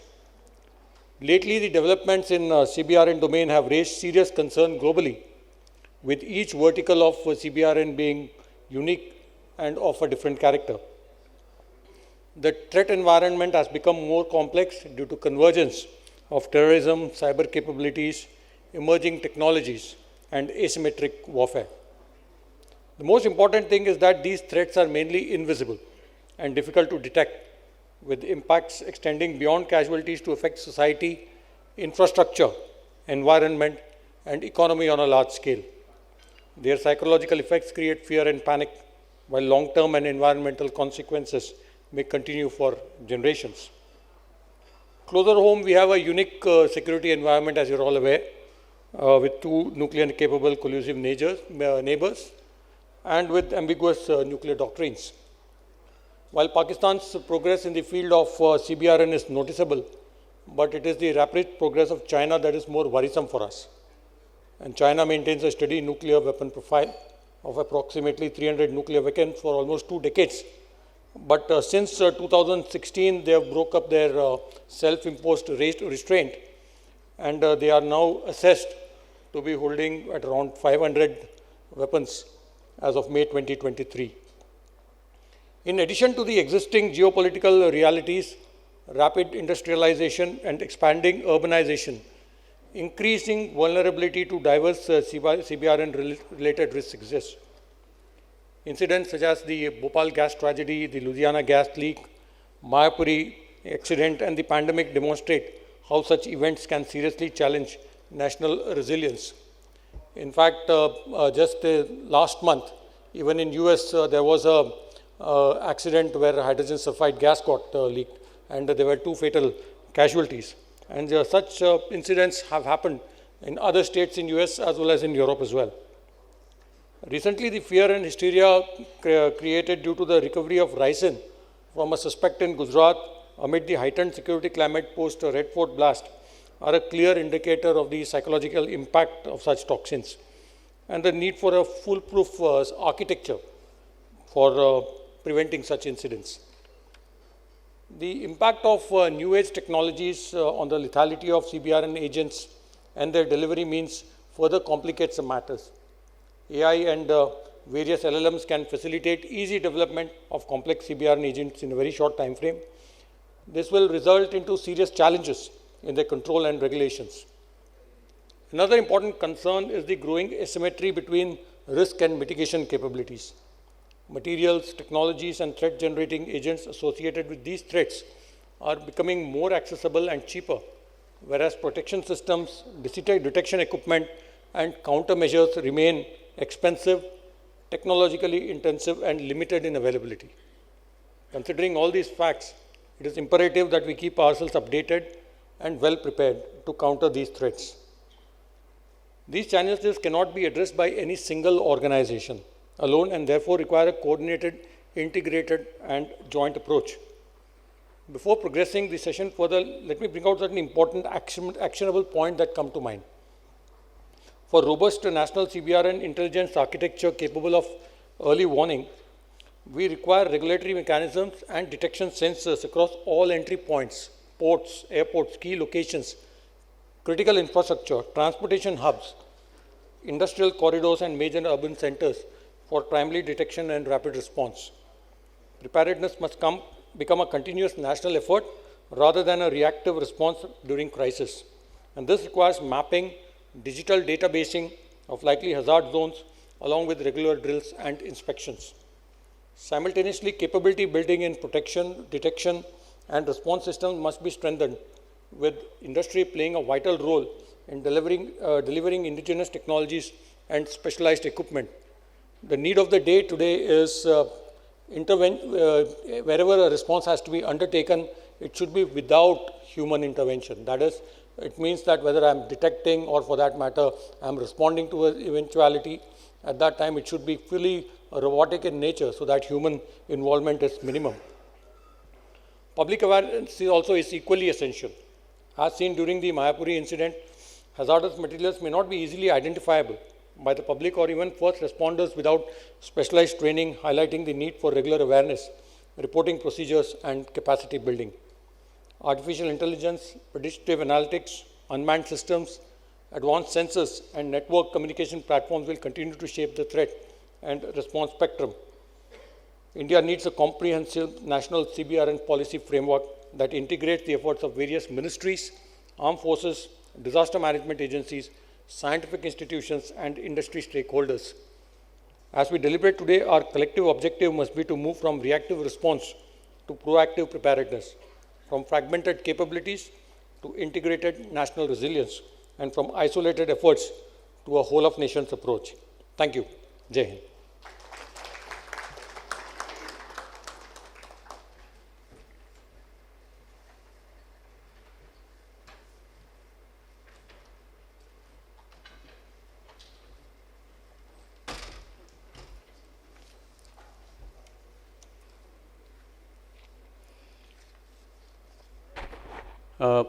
Thank you, sir, for such a nice introduction and laying out the path for today's discussion in this particular session, the first technical session. I shall now introduce the first panelist today, Brigadier M.M. Ramchandra. Brigadier Ramchandra has served for 35 years in the Indian Army in the infantry, mostly in operational areas of Jammu and Kashmir in the northeast India. He trained and commanded a formation with operational task of fighting dirty, that is, fighting in CBRN environment. He has trained on CBRN aspects at CME Pune and has organized and participated in training events, workshops, meetings on the subject at multiple forums. He was part of the Indian delegation at the Biological Weapons Convention at the UN. Some of the other major events he participated include BIMSTEC, Joint HADR exercise, PANEX 21, with the theme HADR missions in pandemic scenario, institutionalizing cooperation and coordination. He participated in training on CBRN risk mitigation and national security at Pune University. As director at the National Security Council Secretariat, he established and is in charge of the Biosecurity and Biosafety Cell since 2023. He deals in all biological and chemical warfare related issues. at the NSC. He is on the One Health Action Group of the National One Health Mission. He has institutionalized a coordinated approach to training and conduct of workshops, simulation exercises, and mock drills with participants from different states and relevant scientific ministries. He also conceptualized and conducted a simulation exercise at the Biological Weapons Convention International Meet with participation of over 80 countries. Our second panelist today is Dr. Pradeep Khasnobis. I hope I'm pronouncing it correct. Deputy Director General, Disaster Management Cell, Ministry of Health and Family Welfare, Government of India. Dr. Pradeep Khasnobis is the Director General at the Disaster Management Cell, Ministry of Health and Family Welfare, a medical professional with qualifications in public health and healthcare management. He has extensive experience in disease surveillance, epidemic preparedness, disaster management, and international health regulations. He has played key roles in India's response to major public health emergencies, including H1N1 influenza, Ebola, Zika, Mpox, and COVID-19. Dr. Khasnobis contributed significantly to the development of India's integrated health information platform and represented India in negotiations on the International Health Regulations 2005 amendments and the WHO Pandemic Agreement. He has also authored several publications on outbreak investigations and disease surveillance. The next panelist is Dr. Mihir Palit, Scientist G and Head, Vertox Laboratory and Biomedical Verification Division, DRDO, Gwalior. Dr. Mihir Palit obtained master's degree in analytical chemistry and his PhD from Jawai University, Gwalior.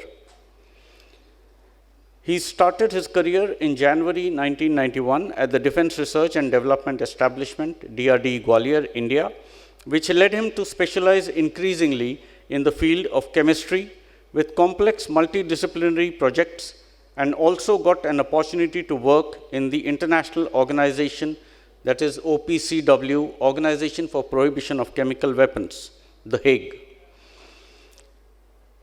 At OPCW, he established the capability for on-site sample analysis, and the OPCW recognized his contribution towards the overall award of 2013 Nobel Peace Prize to the OPCW. He is Scientist G and currently heads the Vertox Laboratory in DRD, Gwalior, the only OPCW designated laboratory for all off-site analysis of environmental and biomedical samples, with a technical arrangement in place with the OPCW to receive real-world samples. He is a certified technical and lead assessor of the National Accreditation Board for Testing and Calibration Laboratories, NABL. He is leading the team in developing the Cbrn sample collection kit and testing and evaluating Cbrn water purification system Mark II.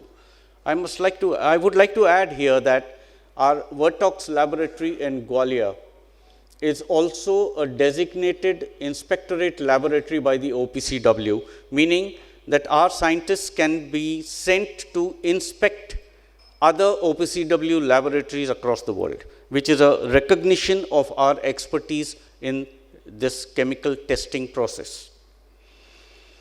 The next panelist is Shri Vivek Pahwa, Managing Director, Nova Cbrn Technologies Private Limited. Mr. Vivek Pahwa is the founder director of Nova Cbrn Technologies Private Limited, a New Delhi-based company specializing in advanced Cbrn defense and security solutions.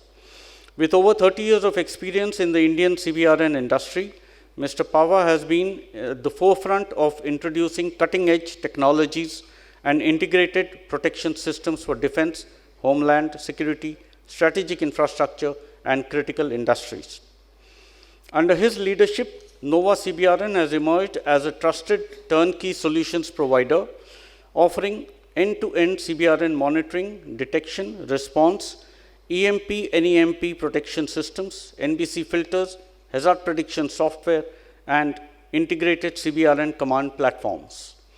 NOVA also works closely with globally recognized technology leaders, including ProEngine, France, and Mirion Technologies, to deliver state-of-the-art CBRN capabilities in India. The company specializes in the integration of advanced CBRN sensors, customized command and control software platforms capable of assimilating data from multiple sensors into a unified real-time operational interface. NOVA's proprietary CBRN threat management and analysis software has been developed for military-grade operations and applications and certified by the STOC branch of the Government of India. It is currently in active usage in more than 60 defense projects in the country.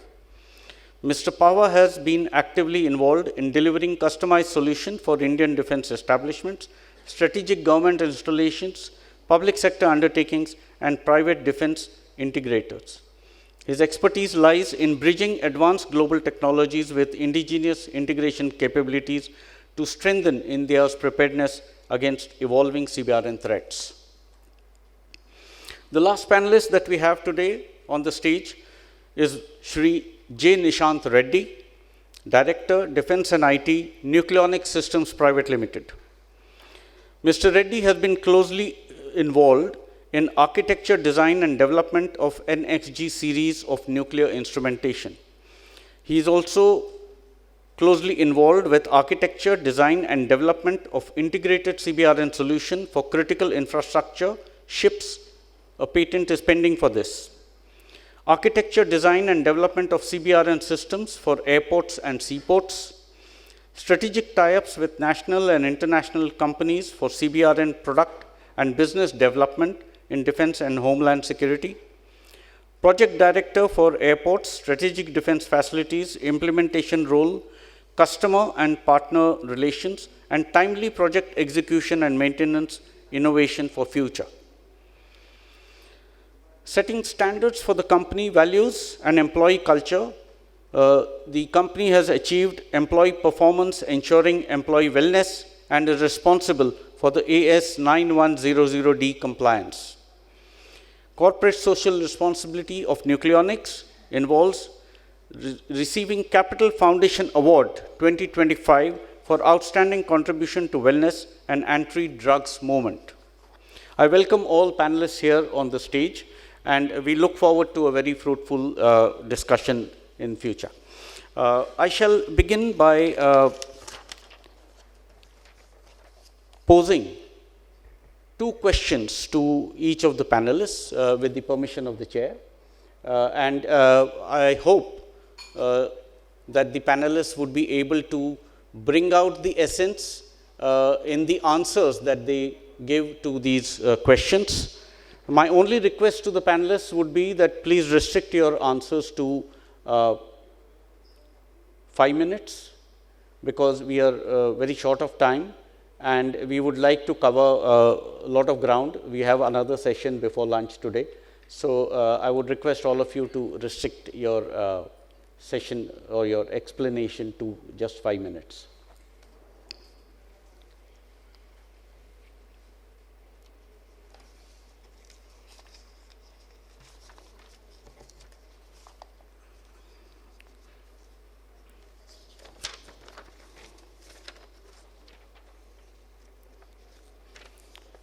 Right. Starting with Brigadier Ramchandra. You have been associated with biothreat mitigation and attended many key global exercises and initiatives. Do you think good real-time intelligence and pre-warning on emerging biothreats can help India prevent or grossly cut down risks from pandemics? COVID-19, for example, began sometime September 2019 in China. However, we reacted only after February 2020. Could we have not prepared better in terms of industrial support and administrative resilience? My second question to you is there a real threat from bioterrorism, or is it just a hype? If real, how is India preparing to prevent and fight it? do we have any comprehensive national CBRN strategy in place to give us the direction for such kind of fight against bioterrorism? Would you like to come here?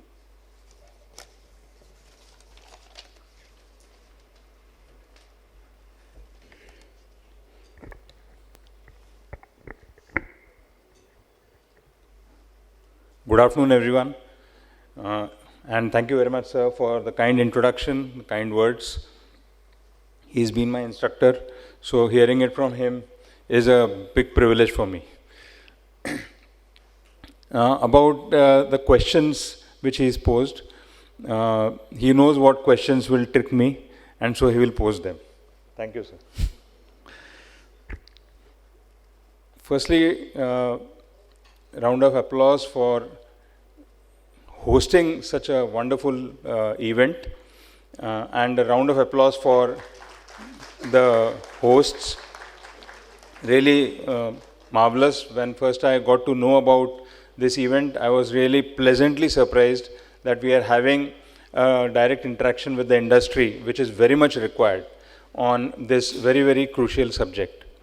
And secondly, thanks a lot for inviting me and giving me an opportunity to express my views on this very important topic. Before we get on with the questions which Sir has posed on me, I would just like to flag one issue that gone are the days when we look at CBRN as one subject. So they are all specialities in different zones with different kind of expertise required at the academic level, industry level, government level, and the private sector level.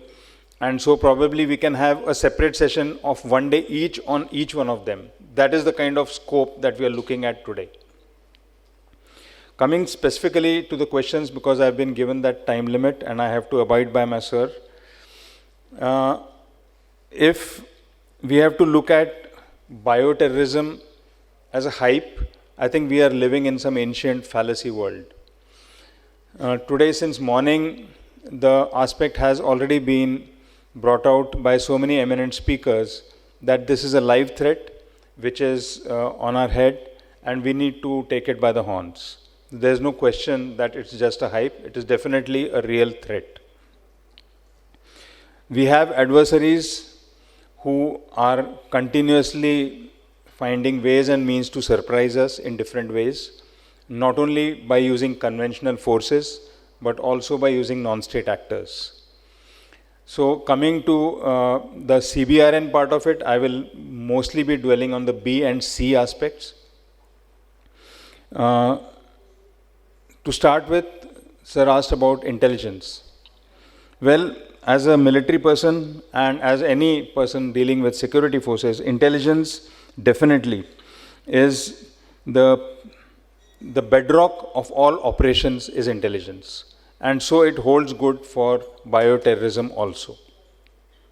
I will not go into what intelligence we had or we did not have during COVID. Suffice it to say that our industry, our doctors, our scientists, administrators, health professionals, everyone worked as a team, and that is how the figures of casualties which India had during COVID were much lesser considering the population that we hold vis-a-vis many other developed countries. We did extremely well during this pandemic and many positive lessons have come out of it. Now coming on to the specific aspect about intelligence, I'll just give a recent example. If there is a doctor, and there is one, sitting in Hyderabad, who has done his MBBS from China and giving away medicines like aspirin, Disprin, paracetamol on his day-to-day work, and suddenly decides to collect 4 sacks of castor seeds and purchases a cold press machine to extract castor oil by a cold press machine, something surprising, because generally a hard press machine is used for extracting castor oil, which has got medicinal value. So this gentleman was trying to make ricin, which is a Schedule 1 drug in chemical weapon convention. So coming to the intelligence part, fortunately our intelligence and security forces, I'm not talking of armed forces, I'm talking of security forces and intelligence community alerted well in time, apprehended this gentleman who, this has happened very recently, just about 3 weeks back. And he was apprehended, arrested.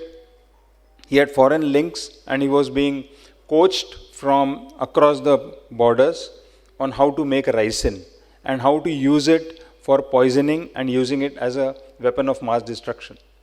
So much to say about, to the credit of our intelligence and security personnel who well in time nabbed this person out of nowhere actually. Intelligence is definitely very, very important.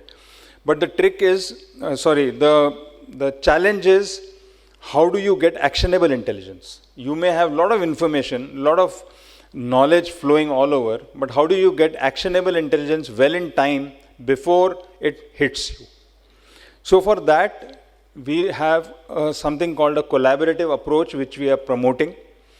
Sir asked me about what is the national policy. Well, I will not be the correct person to speak about a national policy in this forum, but I can give examples which will elicit what I'm trying to say. So we have two basically verticals in the country which work on this. One is the science and technology vertical, which includes all scientists, doctors, engineers, which also includes industry, industrial research, private and government. We visited so many of these good industrial persons who are doing tremendous amount of research on this. So they are looking at the science and technology part of it. But there is another vertical which also needs to be collaborating. We call it SILE. So that is Security, Intelligence and Law Enforcement, SILE. The need is for the SILE vertical to collaborate with the S&T vertical, and that is the way we will be able to see through what is honest research work and what is research with malified intentions. It's a very, very thin line. At no point of time, the security, intelligence and law enforcement vertical wants to curb honest intelligence. Honest research. Honest research must go on because it is for the good of the humanity. But it's dual use.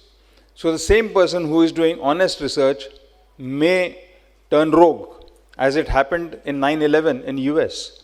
15 days after 9/11,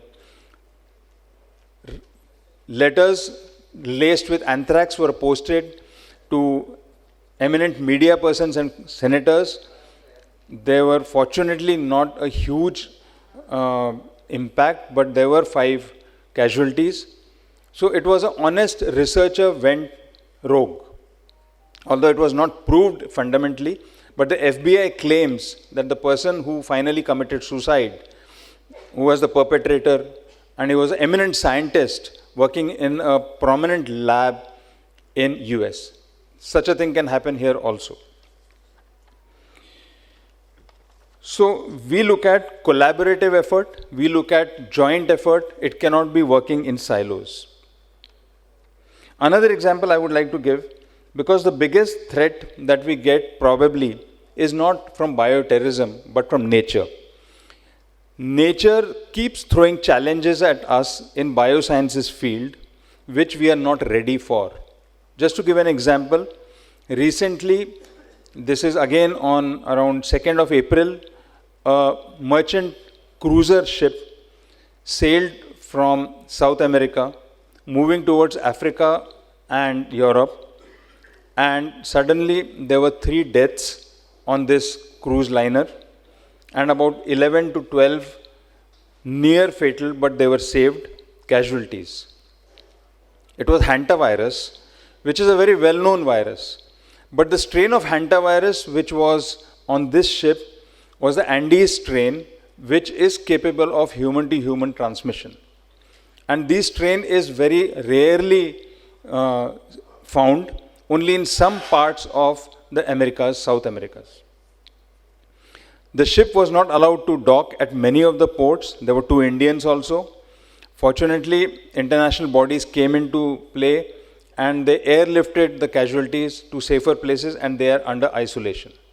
So today, because of the increased traveling, increased trade, increase of interactions of continents, it's a global village. Viruses know no boundaries. Even if you, like somebody in the morning was mentioning, a Cbrn empowered bunker, underground bunker, is not alien to viruses entering there. So viruses can be anywhere. Now what we require and what we are doing is basically empowering ourselves scientifically, technologically, to make as much of research possible as is there in India. We don't have all the strains of viruses like probably US or China have or Russia has, but we are trying to empower ourselves by bringing in as much of strains for doing research and developing our capabilities. To conclude, there is a huge, I can speak on this for the whole day, but I don't have that time. There is one aspect which we need to definitely develop and build, that is awareness, which Dr. Ram Athole already brought out. And awareness, I would say, right starting from schools, colleges, academic institutions, and the youth need to be aware of this impending threat. That is how we'll be able to have a complete holistic infrastructure for biosafety and biosecurity. Thank you very much.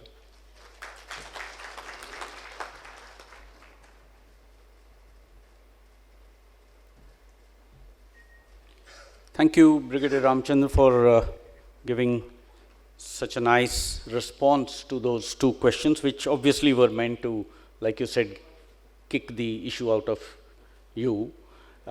So thank you so much for that, and sticking to the time. My next two questions are to Dr. Pradeep. You have a lot of experience with the Ministry of Health in disease surveillance, in prevention, and in other health related issues, especially preventive health related issues. Can you explain how the Ministry of Health is contributing towards global requirements? How does it fall into the overall global perspective, including the WHO, in controlling or preventing health issues, preventing diseases? And in brief, if you could also touch upon the integrated disease surveillance program, how it is integrated towards this prevention of the whole thing. My second question to you is that with a country so large, having such a large uneducated population, facing all kinds of bio threats, is there a need for grassroots education at schools, colleges, maybe medical colleges, apart from just the bio part, even the chemical and the radiological aspect? And how do you think this can be structured or integrated in the national medical education or training which we are imparting today?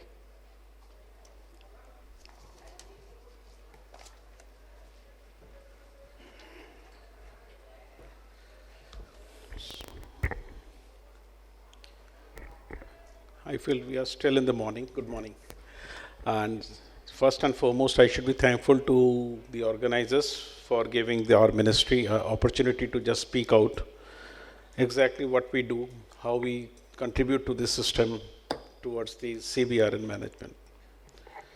If we look back exactly to the Cbrn systems, we had using 4 words: C, chemical; B, biological; radionuclear; and explosives. There are 4-5 words which are all jumbled up together. And I like to thank Professor Ramachandran sir for giving us the cue that gone are those days jab ek saath hum kahenge aur ek saath karenge. I hope my Hindi will help you out to reach your hearts. So there was not those days when we say ki bhai, if we work for Cbrn, we did everything. No, that is not the answer. Each is a separate pillars altogether. We are running verticals and then horizontal interactions. That is first and foremost that I should be coming up with. When we talk about CBRNE, it should be a vertical pillar with horizontal connectivities. And similarly, When we talk about the disasters, because today at this juncture I am looking into disasters because I belong to the disaster management cell of ministry. We are given again the same pillar of CBRNE we are looking into, but I will again come back and elaborate a little bit of details. And when we talk about CBRNE, there are chemicals, there are different ministries or organizations which have been given the responsibilities to look into. And we are all guided by the NDMA's National Disaster Management Plan. Thanks, I saw few of our colleagues from NDMA also in this meeting. So under the National Disaster Management Plan of 2019, they had very categorically said, when it is a biological emergency, it is Health Ministry, this is the primary responder. When it comes to a radionuclear emergency, it is Department of Atomic Energy. That is a primary responder, so they should have their plans in ready. But the human aspect has to be taken care of. The health aspect has to be taken by Health Ministry. There is no second thought on that part. When we talk about the radionuclear emergency, yeah, it was there. And sorry, the chemical emergency, it is Ministry of Environment and Forest. That is the primary responders, and others have to just fall upon. So these are basic pillars that is there already in the system of governance. We know exactly which is the primary responders and subsequently who has to fall upon. So that clarity is there in our system. Now, very close to my heart is biological emergencies, because obviously we are from the medical fraternity and that is very important for us. So when we talk about biological emergency, I will again take in the cue from COVID-19, because that is something which is very fresh in our mind. That was a pandemic. Each one of us in this room has been affected. We started in November, somebody said September, somebody said October, November. Yeah, something was happening in China. Initially, if we talk about the international issues or international bodies, we have World Health Organization, that is, we can say the Makkah for health in the UN body that looks into. And we are all members of WHO. So such kind of an event, we already have a system in place. We call it to be the International Health Regulations. What is the International Health Regulations, by the way?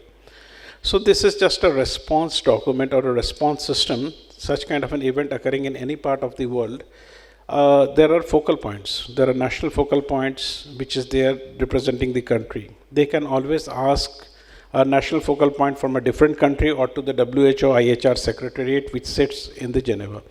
So that exactly what is happening. What is the risk of us getting such kind of a disease?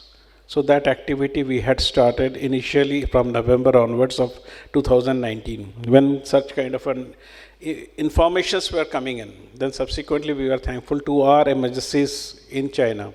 They said, no, something grave is happening in China, we need to be prepared. So the preparatory phase started maybe even before WHO generally declares a term or a coin term. They say it to be a public health emergency of international risk.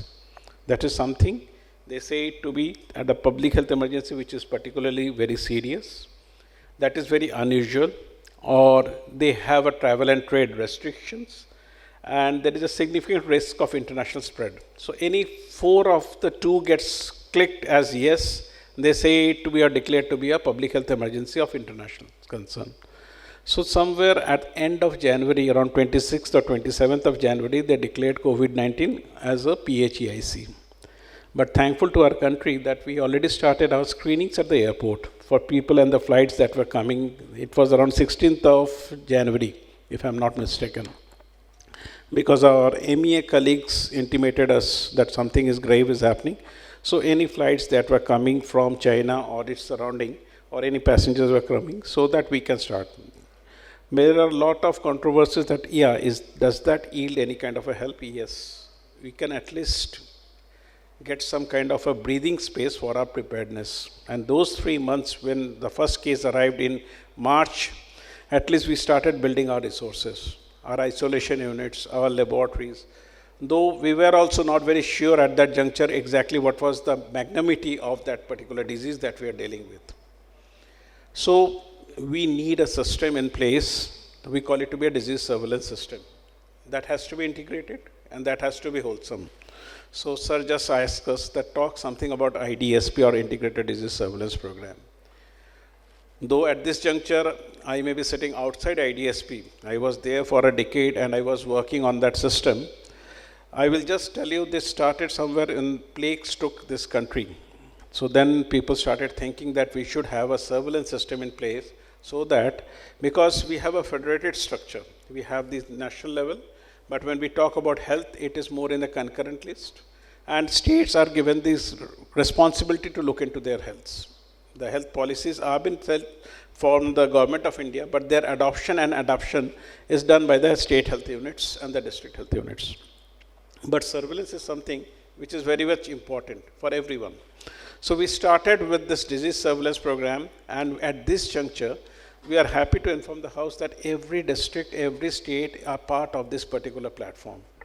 So what do we do? As Sir was telling, there is a platform. Initially, we started with the paper format of reporting. There are certain diseases which are earmarked, and there are unusual syndromes that are earmarked. That has to be reported on a particular time frame. Initially, we started with a weekly. Now we have went into an electronic system of reporting. We call it to be an integrated health information platform, wherein the state and the district can even report daily basis on the cases and the deaths that have been reported. What do we look into that particular system? We try to find out where are there the clustering of cases are happening. What do you mean by clustering? More than maybe 10, 15, 20 cases coming from a particular locality. That gives us the first signal or the intelligence, in the word of Professor Ramachandran sir, what he said, that yeah, something wrong is happening. So what do? We need to respond. We try to send our rapid response teams, which are all trained rapid response teams, which are there at the district. In some better states, they also are there in the sub-district level. And they are at the state and the national level. So based on the magnanimity of the situation, initial responses from the district, and then subsequently state and the national level, depending on the type of emergency we are looking into regarding the biological disasters. And then we try to find out, then what we need next. Our team is there, we find out maybe a cluster of fever cases that is there in a particular locality of X. Maybe if it is something which has, as was told earlier by my Professor Ramachandran sir, it is unusual. Something which we are getting, maybe cases of measles in an adult population. Generally, we get measles in our children. So we are getting cases of measles in an adult population. And that is not located to only one district. That is happening in 4-5 districts in a population. Are we looking into some kind of a bioterrorism threat?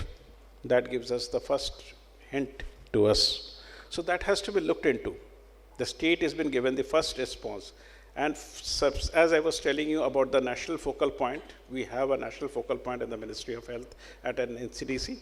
And also we have a state focal point. So these surveillance officers who are there as a guardians of the state, they are made the state focal point. And similarly at the district level, we have the district focal points.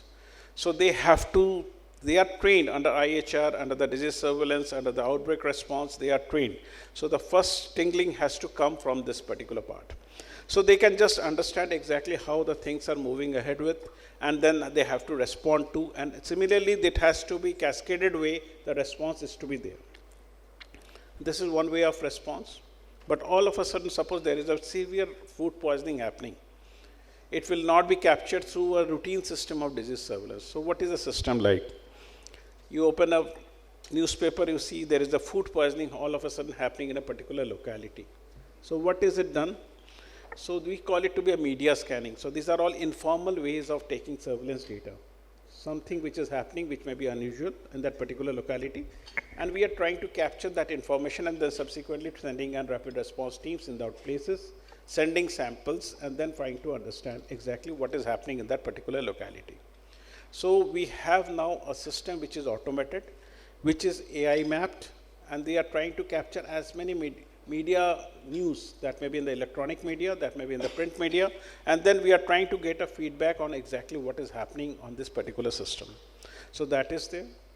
Along with, we need a strong laboratory support, because backbone of detection is the laboratory.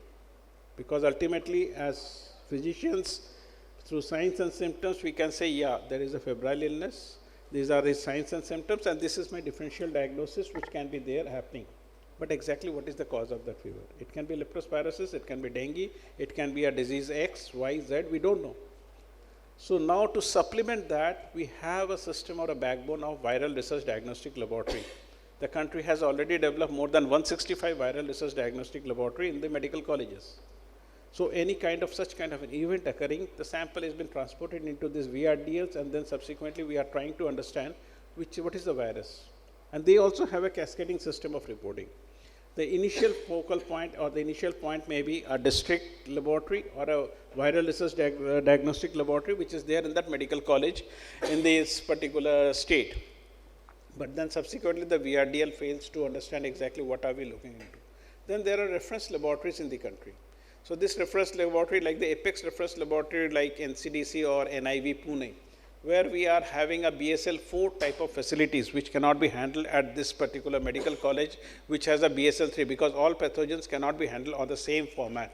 They need specialized laboratory to do specialized job. So we already have such kind of a BSL-4 laboratory at NIV Pune. And now after the combat or after the coming of COVID-19, that is one thing has been a buzzword, and now we are very cautious about this thing. We say it to be a system of One Health. One Health means, now today we were discussing about hantavirus. It originates from animals. Rats are one of those species which are carrying those, sorry, I'll just wrap up now. Rats are one of those species which are just carrying the virus and then subsequently transmitting it to humans. COVID-19 also has a similar kind of a thing. Ebola, now this has been declared PHEIC by yesterday only. That also has a similar kind of, it is just coming out from the animal world into the human world because we are moving into near to them. So we have already established through the system of One Health mission, wherein 17 ministries are working together, not only on research, we are also having National Joint Outbreak Response Team, wherein the animal husbandry person is also joining hands. The food safety officers are also joining hands as a part of an RRT. And there are other people are also there. So a lot of research, lot of activities are there. I was told by sir that my time is up, but I can speak about maybe in length. I hope I was able to understand or explain to you the system which we have for biological disasters. And there are other activities also regarding the radionuclear and the chemical. Just to add to maybe for the radionuclear, we are coming up with the CBRNE centers, the treatment centers, which we are doing, undertaking at one at Chengalpat Medical College, other at Bhopal Memorial Hospital. And regarding the training part, we are doing a lot of capacity building among the doctors, both at the state and the district level, also at NDRF doctors and other doctors, specifically on the CBRNE aspects. And basically, we have an MOU signed with the Nuclear Power Corporation of India Limited, and they have their centers where the medical professionals are there, and through which we are also training them on specifically on the radionuclear part, and also to some extent to the chemical part. There are already standardized guidelines are made. Text manual materials are there, which is available in the public domain and the website of Ministry of Health and Family Welfare. I feel I should not be thrown out of this.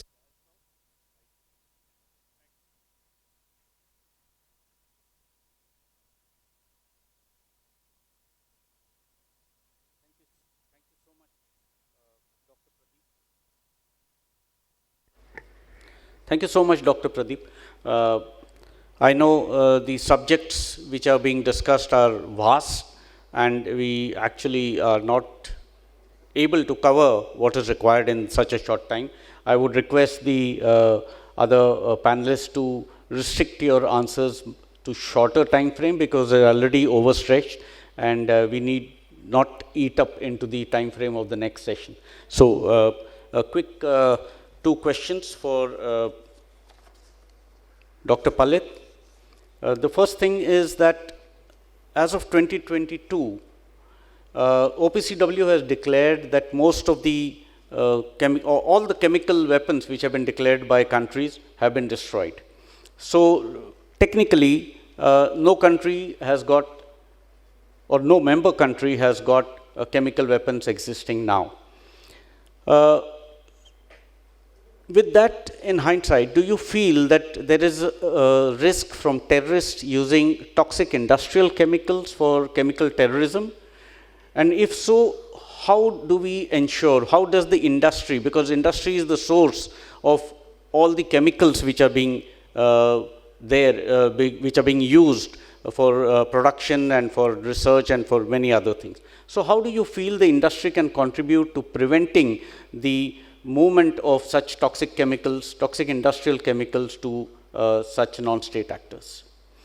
My second question to you is, despite Bhopal, Vizag, Bharuch and multiple other incidents and accidents which have taken place in the country. Somehow our industry is still failing, and every second day we read of incidents and accidents either in firecracker factories or in chemical factories where boilers are bursting and things like that which are happening. How do you feel the industry must address this issue, and how can Vertox Laboratory help them to fight this problem?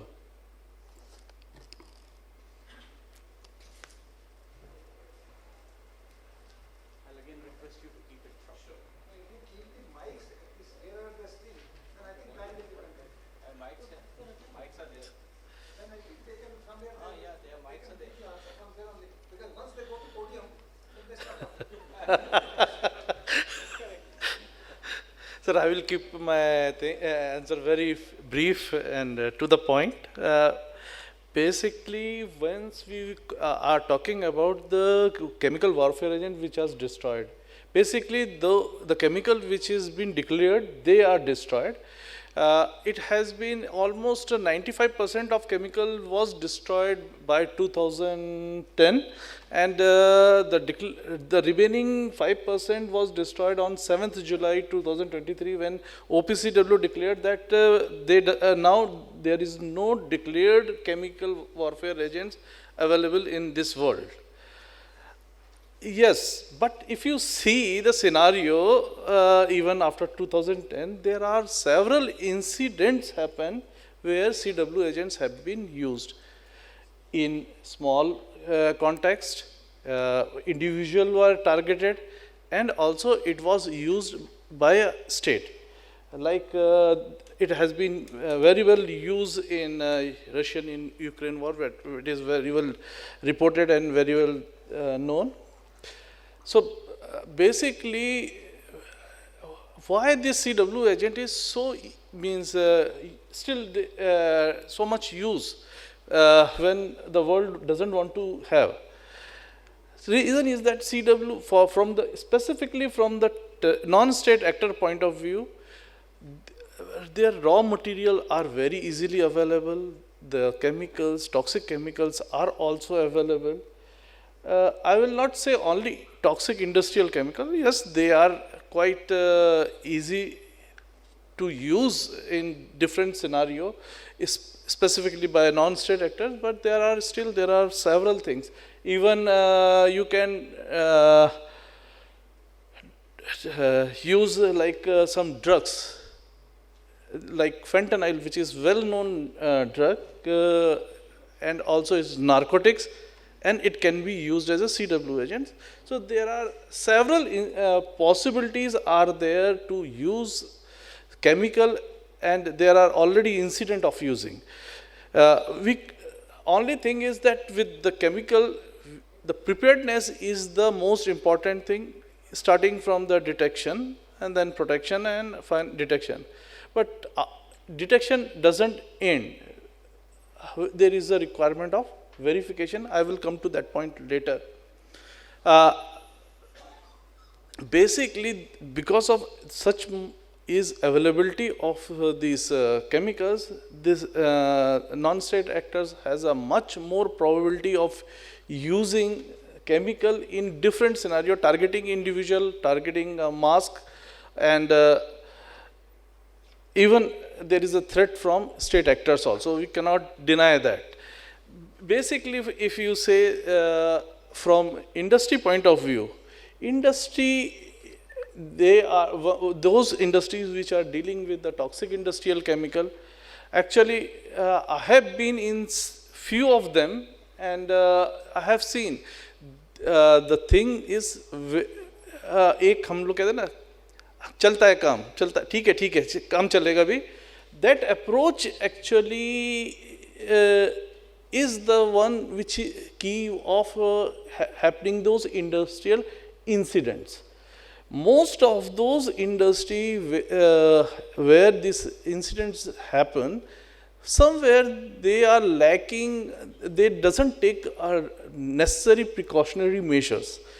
These are there and they compromise those things. Reason is that when you go for those precautions, you have to spend a bit of money, and you doesn't want to share down your profits. So you doesn't put that much investment on that one, and इंसान की जान की कीमत कम होती चली जा रही है. That is also there. So that approach has been the reason because of those industrial accidents.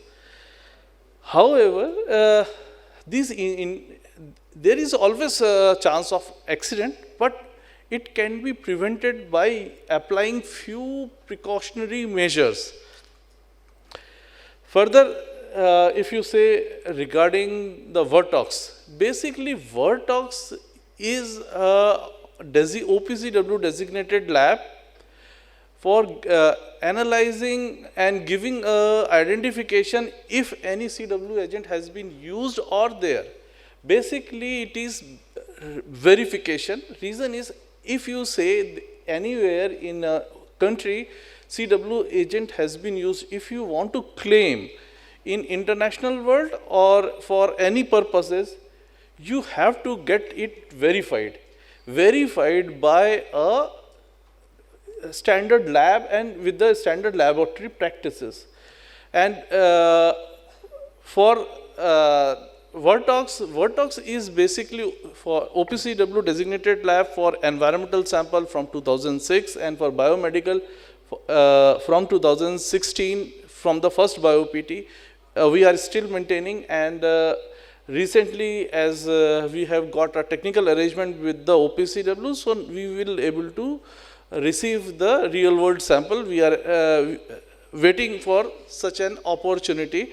Reason is that in Syria still the CW agents are in use, and they are in Syria. There was identified a lot of abundant or unidentified chemical. So OPCW gradually are identifying those, and they are going to eliminate. Here the Vertox has a expertise with the CW agent. So in that case, if there is any safety audit kind of thing is required, their Vertox can support nation to implement such practices to reduce those industrial incidents. Basically, Vertox is for verification of in CW agents, and that is one of the important aspect of mitigating CW agent. Thank you.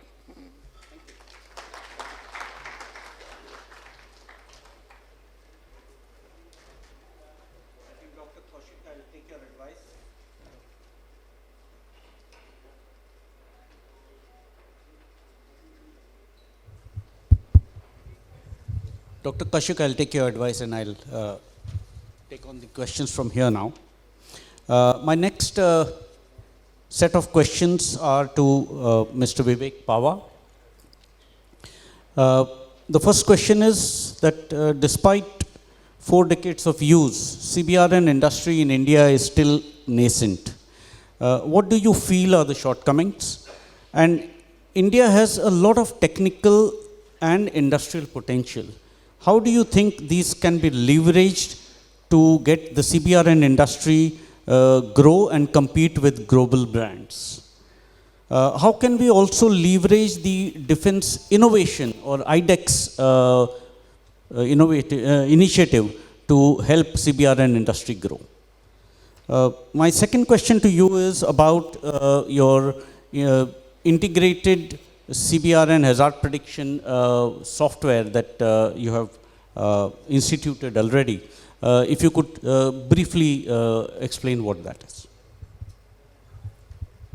Thank you so much for inviting me to this forum. I'm really humbled by the presence of all the senior dignitaries here. To answer the question of Dr. Ramathavliji, we have been working with foreign companies since a very long time now, probably more than 25 years. We've been working with French companies, and the focus was to bring CBRN into India. Why we have not created a lot of sensors in the country right now. The answers were given by the international companies themselves.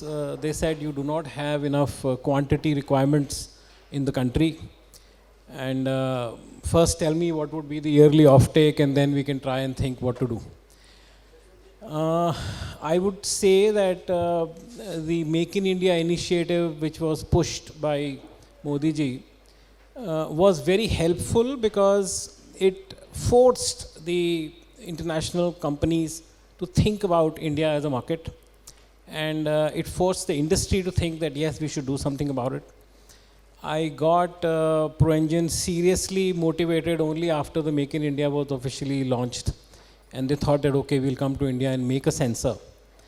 We initially had a tie-up with L&T to make a biosensor in India as well as a chemical handheld sensor.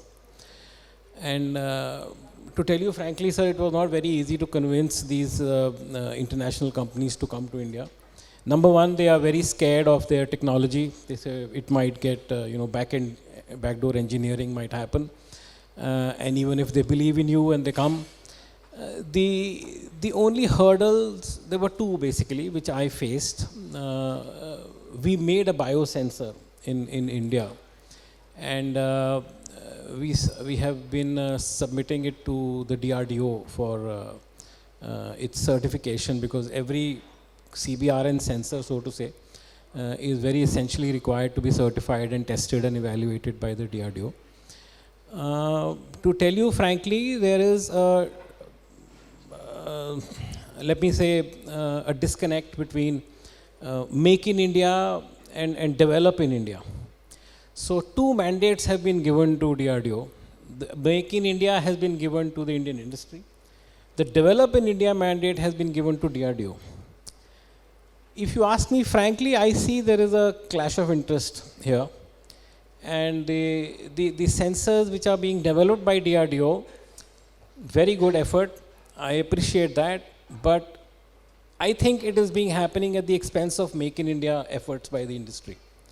If the industry comes forward, brings its technology, brings its capital, makes a sensor, then we need a little more encouragement by DRDO's branches to actually evaluate it faster. They do evaluate it, I'm not saying they don't, but it has taken probably 2 years since we submitted our biosensor, and it's still pending evaluation. The chemical part has been very, very fast. I must appreciate that. The chemical branch of DRDO was fast. But still, I think there is a clash of interest. So that has to be addressed. Secondly, I will just go very fast. A lot of funds have been allocated to MSMEs and to the industry for making the Cbrn sensors. And I see a lot of articles in the press and everywhere. But when I personally went to a bank, and it was not a private bank, it was IDBI bank, I was very, very much surprised by their answers saying that, okay, I understand that Nova has an order of, let's say, whatever, so many crores for this particular project, but this project comes from the Ministry of Defense, and we do not fund Ministry of Defense projects, which was very crazy to hear. And I fought with the manager, and he said, okay, if you want this to be funded, you have to give your property as a collateral. And nowhere in the MSME program you have a property collateral, So this coming from an IDBI bank zonal head was a big blow. And I'm sure I'm not the only person listening sentences like that. I'm sure industry must be facing this. So there is a lot of talk about the fundings going to MSME, but I don't see it happening on ground. So I think that is something which we need to look at. The industry is forthcoming. It is not that we need a lot of funds. We need a little amount of fund, but we need a lot of encouragement. So the encouragement needs to come from DRDO. The encouragement obviously needs to come from the financial institutions of this country. And we are very, very capable of bringing a lot of technology into India. I think most of the international Cbrn community now understands that India is a very, very major upcoming market. I've been very recently in Millipore in Singapore. And to tell you frankly, I've been, people were after me, I'm sorry to use this word, but they said that, okay, Vivek, you've been representing ProEngine in India. Why don't you represent our product, and we are ready to make in India, and we're ready to do all that. But it's a very long time frame, you know. You have to go to DRDO, you have to seriously take it up. So what I could see was every industry in CBRN now wants to come to India. They know India is a big market. Funding from them is not a problem.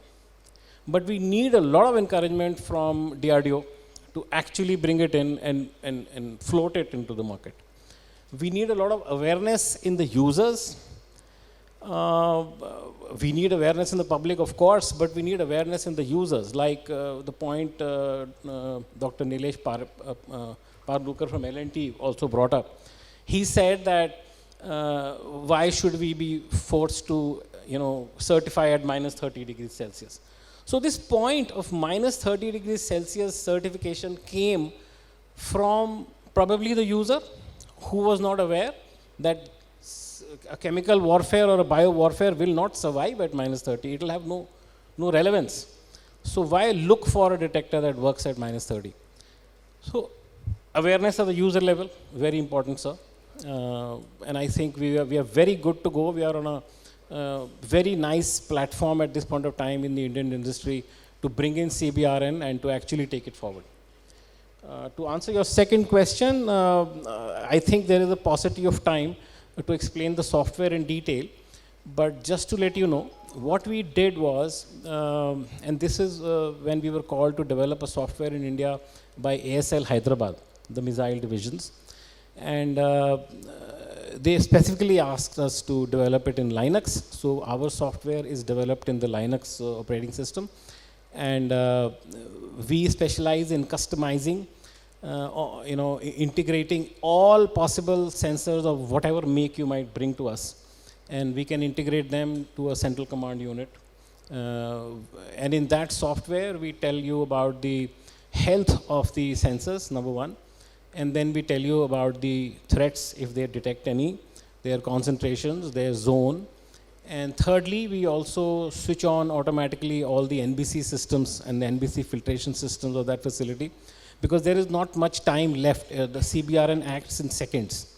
5-second exposure can mean very lethal to anybody in a CBRN exposed environment. So we do not want any human intervention. So we've developed automated activation systems for NBC filters as soon as we see a biochem or a radiation alarm. And I'm happy to say that we've now in active deployment in more than 60 projects in the Indian Army, sir. And we are looking forward for more. But anybody who please, you're welcome to visit our website and get information or call us up, and we'll be very happy to give you an extensive, detailed description of our software. For paucity of time, I give up the mic now. Thank you. Thank you so much, Mr. Pava, for this good explanation, especially of your project and the software, and the shortcomings in the CBRN industry, and which are the pitfalls which we need to look at and cover. My last panelist today is Mr. Nishant Reddy from the Nucleonics Technologies. Mr. Nishant, I have two questions for you also. My first question is, you specialized in radiological detection, survey, monitoring, and so on. A lot of medical facilities, hospitals, medical colleges, as also storehouses, warehousing, logistics and international trade deals with a lot of radioactive substances. How do you feel your products can be useful to these two pillars of the industry, whether it is the storage, transportation, logistics, or the medical part of it? How can you leverage these your products into these industries?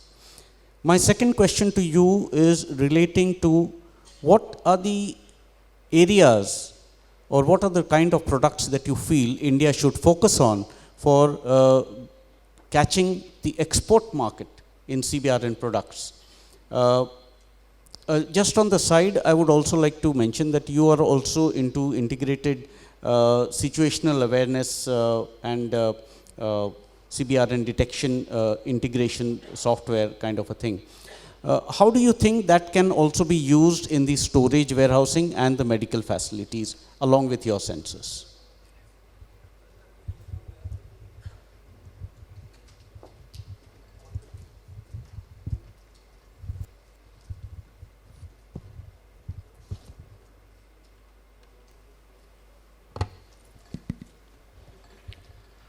Dignitaries on the dais and friends, very good afternoon to all of you. To answer the question, I'll come straight to the point. Based on our experience in CBRN in strategic defense facilities, critical infrastructure, especially the airports and seaports, and also strategic DAE facilities. So I'd like to say that, what Colonel Atvale has asked is a subset of all this and very similar architecture in terms of handling this kind of situations. So when we are talking of, I'll cite the example of our airports experience, which a more recent experience where we are currently implementing CBRN in 8 airports of India. So here we are looking at transportation of the cargo that is coming into the country, the passengers movement, and the baggages. Again, we also look at the people who get treated abroad in nuclear medicine centers. So when they're entering the country, so we have the detection systems in place, which again are networked systems, and these systems essentially detect the gamma and neutron radiations, which are coming from any of these, let's say the baggages or the cargo or the people, for that matter, even they become emitters when they are getting in, when they get a medical treatment done, radiotherapy or nuclear medicine. So these systems essentially are able to detect from a certain distance. They are very sensitive equipment, and then they are made within the country, and they are all networked to a command control within the airport, and the concerned security agencies are alerted. So this is one type of application which is very similar to the kind of the logistics kind of requirement what you were asking. So we are pretty much geared to give that kind of a solution. Even the warehousing is, in the airport context, it is cargo which is coming into a warehouse. So we have the vehicle monitoring systems and also the cargo monitoring, baggage monitoring systems.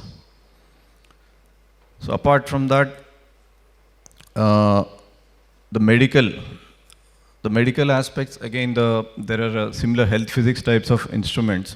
Like if you're looking at the nuclear medicine centers, where we have the treatment going on and the nuclear medicine being administered to the patients. So there we have similar set of equipment that are used.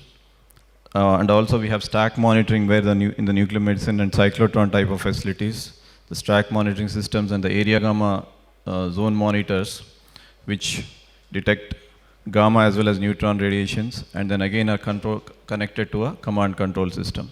So essentially the architecture is same. We have various types of radiation detection equipment which are networked, and we are getting real-time information on a command control.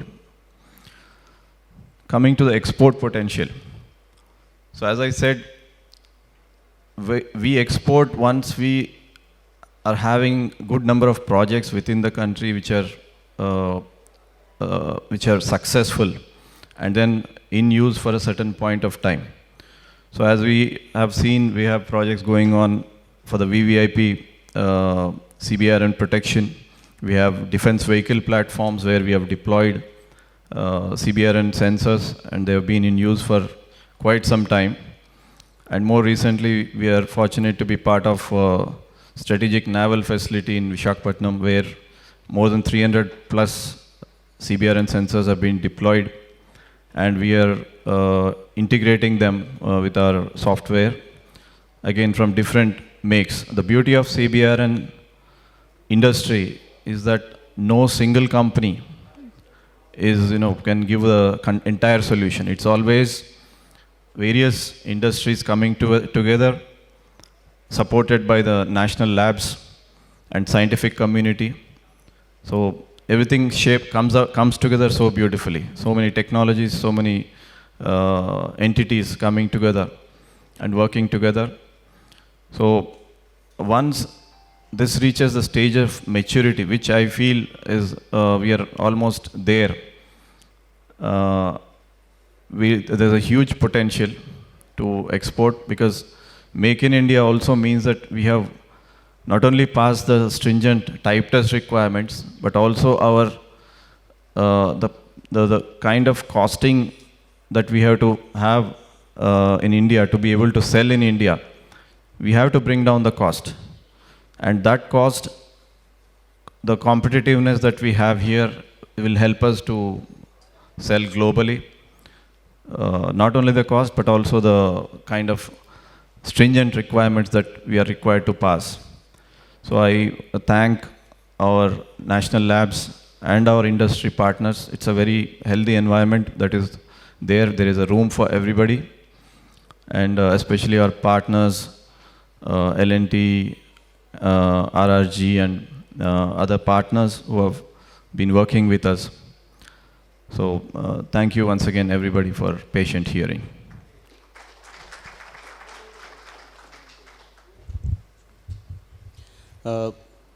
My sincere thanks to the chair and all the participants, all the panelists who have been talking to us on various aspects, covering from strategy to the laboratories, to our scientific expertise, to industrial prowess in developing CBRN material, and the collaboration between all these agencies to get us quality products in the CBRN domain.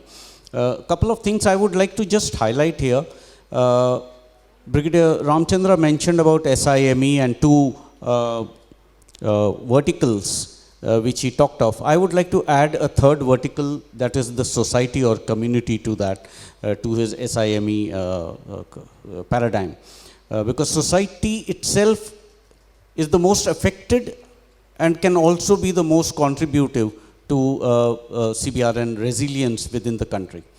I was also happy to note that the colleges today are also encouraging design and development of systems. I must share with you that I was approached by students from IIT Chennai as well as Symbiosis Institute of Design. The IIT Chennai people had developed a virtual reality goggle system for training of first responders on CBRN equipment, including donning and doffing of suits or use of detection systems, decontamination, and so on. The second, which was the Symbiosis Institute of Design, that student had approached me because she was designing a UGV, unmanned ground vehicle, a small briefcase-sized vehicle with a plug-and-play system for CBRN detection equipment, as also having a video feed and data transmission module mounted on that same small little package. It was so interesting to learn that students from such institutions are aware and are looking forward to designing these things. I would urge industry partners to seek out such students and fructify their products or their thought process which they are generating into actual actionable products which the country can use. Thank you so much, all of you. It has been a very interesting and insightful session. Thank you so much. Thank you, Colonel Thawle. Thank you for moderating the session so well. And thank you, the chair, Major General Rajesh, but thank you, sir, for being here. We thank you all the panelists for such a wonderful discussion. Before we conclude, we didn't mention the profile of Dr. Colonel Attawale. He has been last posted as a director Cbrn at the Directorate of Perspective Planning, Army Headquarters, and he has a long, matlab it will take 10 minutes for me to read that, sorry for that, but he has been an expert in Cbrn, risk mitigation, incident management, and he had been posted at national, he was a part of the National Defense Academy, Indian Defense Academy, Defense Services Staff College, and a lot of things which we, I think during interaction networking, people will come to know about it. Thank you so much, sir. Before we conclude, I would request Mr. Vaibhav Gupta to kindly felicitate the panelists here, starting with the chair of the session, Major General Rajesh Bhatt, DG Combat Engineers.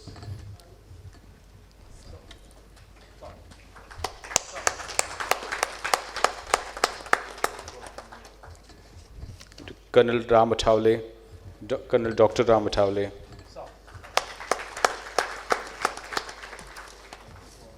Dr. Pradeep Khasnobis. Dr. Pradeep Khasnobis. Brigadier M.M. Ramachandra, Director NSCS. Thank you, sir, for being here. Dr. Mihit Palit. Yes, sir.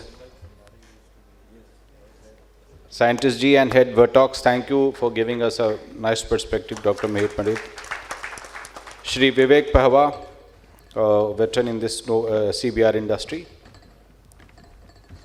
Thank you, Vivek ji. And Shri J. Nishant Reddy, Director of Nucleonics Systems. Thank you, Nishant, for being a part of this session. A group photograph before we start the next session.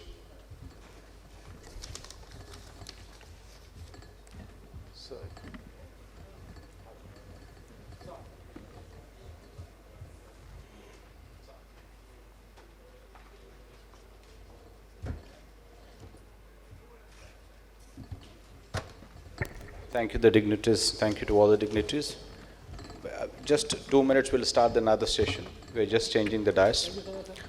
The next session is about the emerging technology in CBRN detection, prevention, and response, which talks about the advanced detection and the sensing technologies, the artificial intelligence and data analytics in CBRN, drones, robotics, and autonomous systems, and smart personal protective systems, which will be moderated by Professor Dr. M.P. Kaushik, Pro Vice Chancellor and Dean, Amity University, which will have panelists Shri Prathamesh Pokale, Principal Architect L&T, Shri Amardeep Singh, Founder Armory, Shri Apurva Tripathi, General Manager Marketing High-Tech Robotics, Shri Vivek Agarwal, Director MS Shakti, and Dr. Navneet Sharma, DST, Young Scientist, Assistant Professor, Amity University, Noida. I would like to invite Professor Dr. M.P. Kaushik.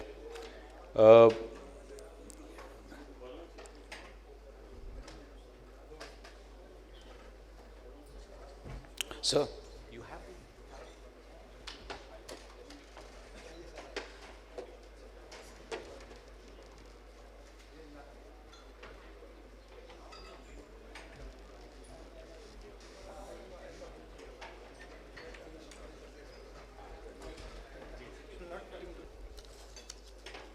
Right, sir.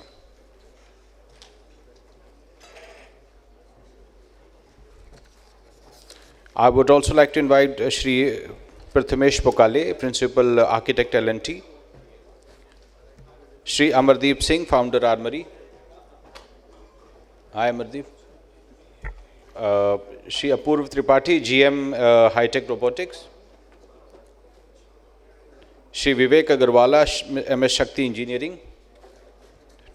And Dr. Navneet Sharma, DST Young Scientist, Assistant Professor, Amity University, Noida. I would request our session moderator, Professor Dr. M.P. Kaushik, to kindly keep it short and crisp and sweet, the whole discussion. Over to you, Dr. Kaushik.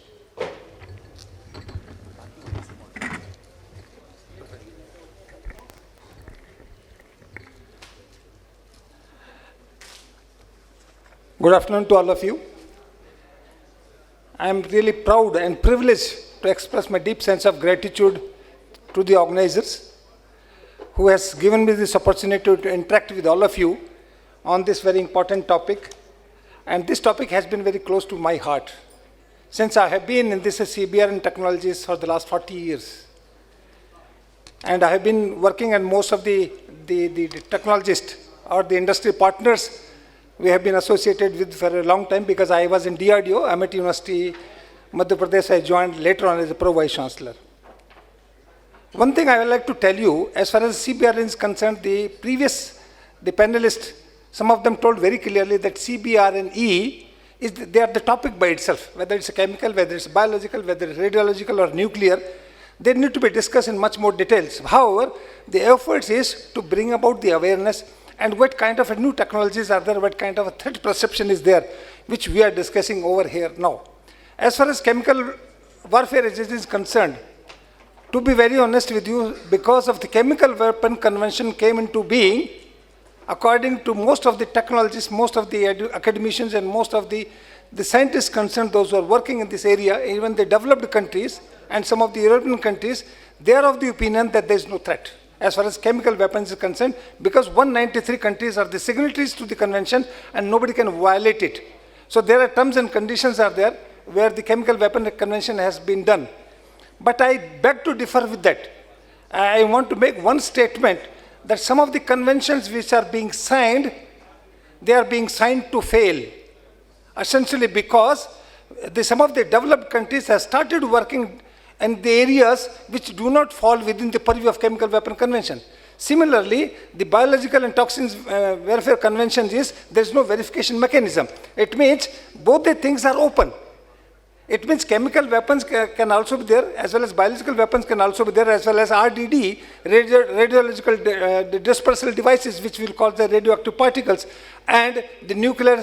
You can imagine of whatever you want to understand. If there is a nuclear blast, nothing we can do about it as far as the detection is concerned, because by the time we start detecting it, the whole things will get destroyed. But since we get up early in the morning till we go to bed at night, we come across with the large number of chemicals, whether the biological agents also, and some of the other the radiations which we are getting exposed to it. But do you think all of them, they are so hazardous, they're toxic? Other than toxic industrial chemical, with Colonel Thavle was talking. So, but majority of the chemicals, if at all we have to categorize into Chemical Weapon Convention or even the biological weapon or biological warfare agents, there are only very few which qualifies as either as a chemical warfare agent or qualify as a biological warfare agents, because there certain prerequisites are required to qualify. All of them may not be. If at all we talk about the toxicity, even the water bottles which you are taking or the water which you are taking, it will become toxic if you take more than the desired dose which a person can tolerate it.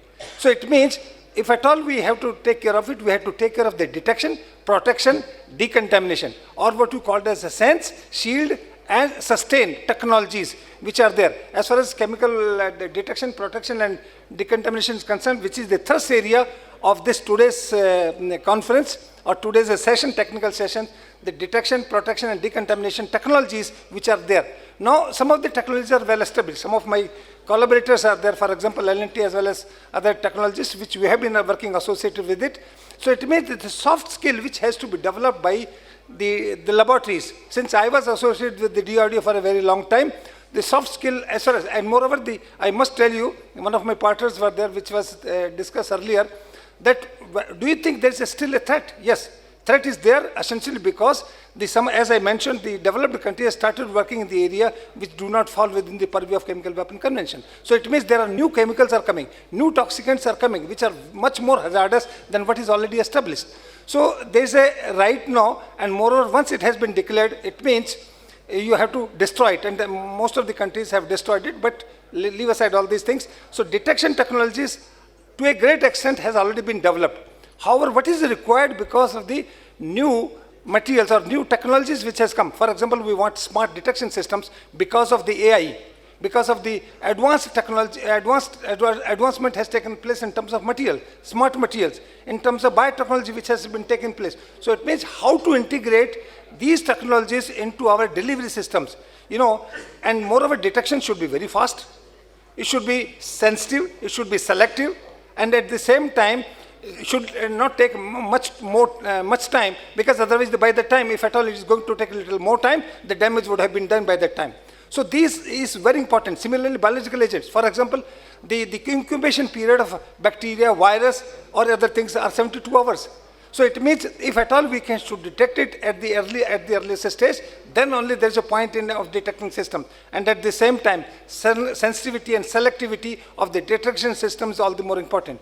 One discussion was there that, okay, why the services are asking at minus 30 degrees centigrade? I must tell you that some of the chemicals, sulfur mustard particularly, can remain up to minus 40 degrees centigrade for years together. It doesn't get destroyed. If at all it is in the safe, if it's not directly exposed to the moisture or the humid environment.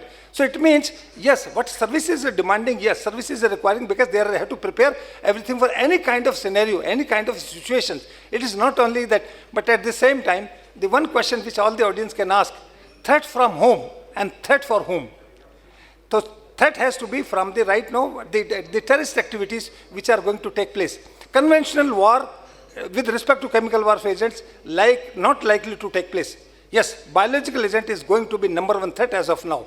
Taking off a coronavirus, hantavirus, the example it was given. So right now, our major concern should be to that of biological warfare agents, because right now there is no verification mechanism. It takes very long time to verify that which kind of the disease has taken place, whether it's bacterial or viral, or it's a mixture of both bacteria as well as virus.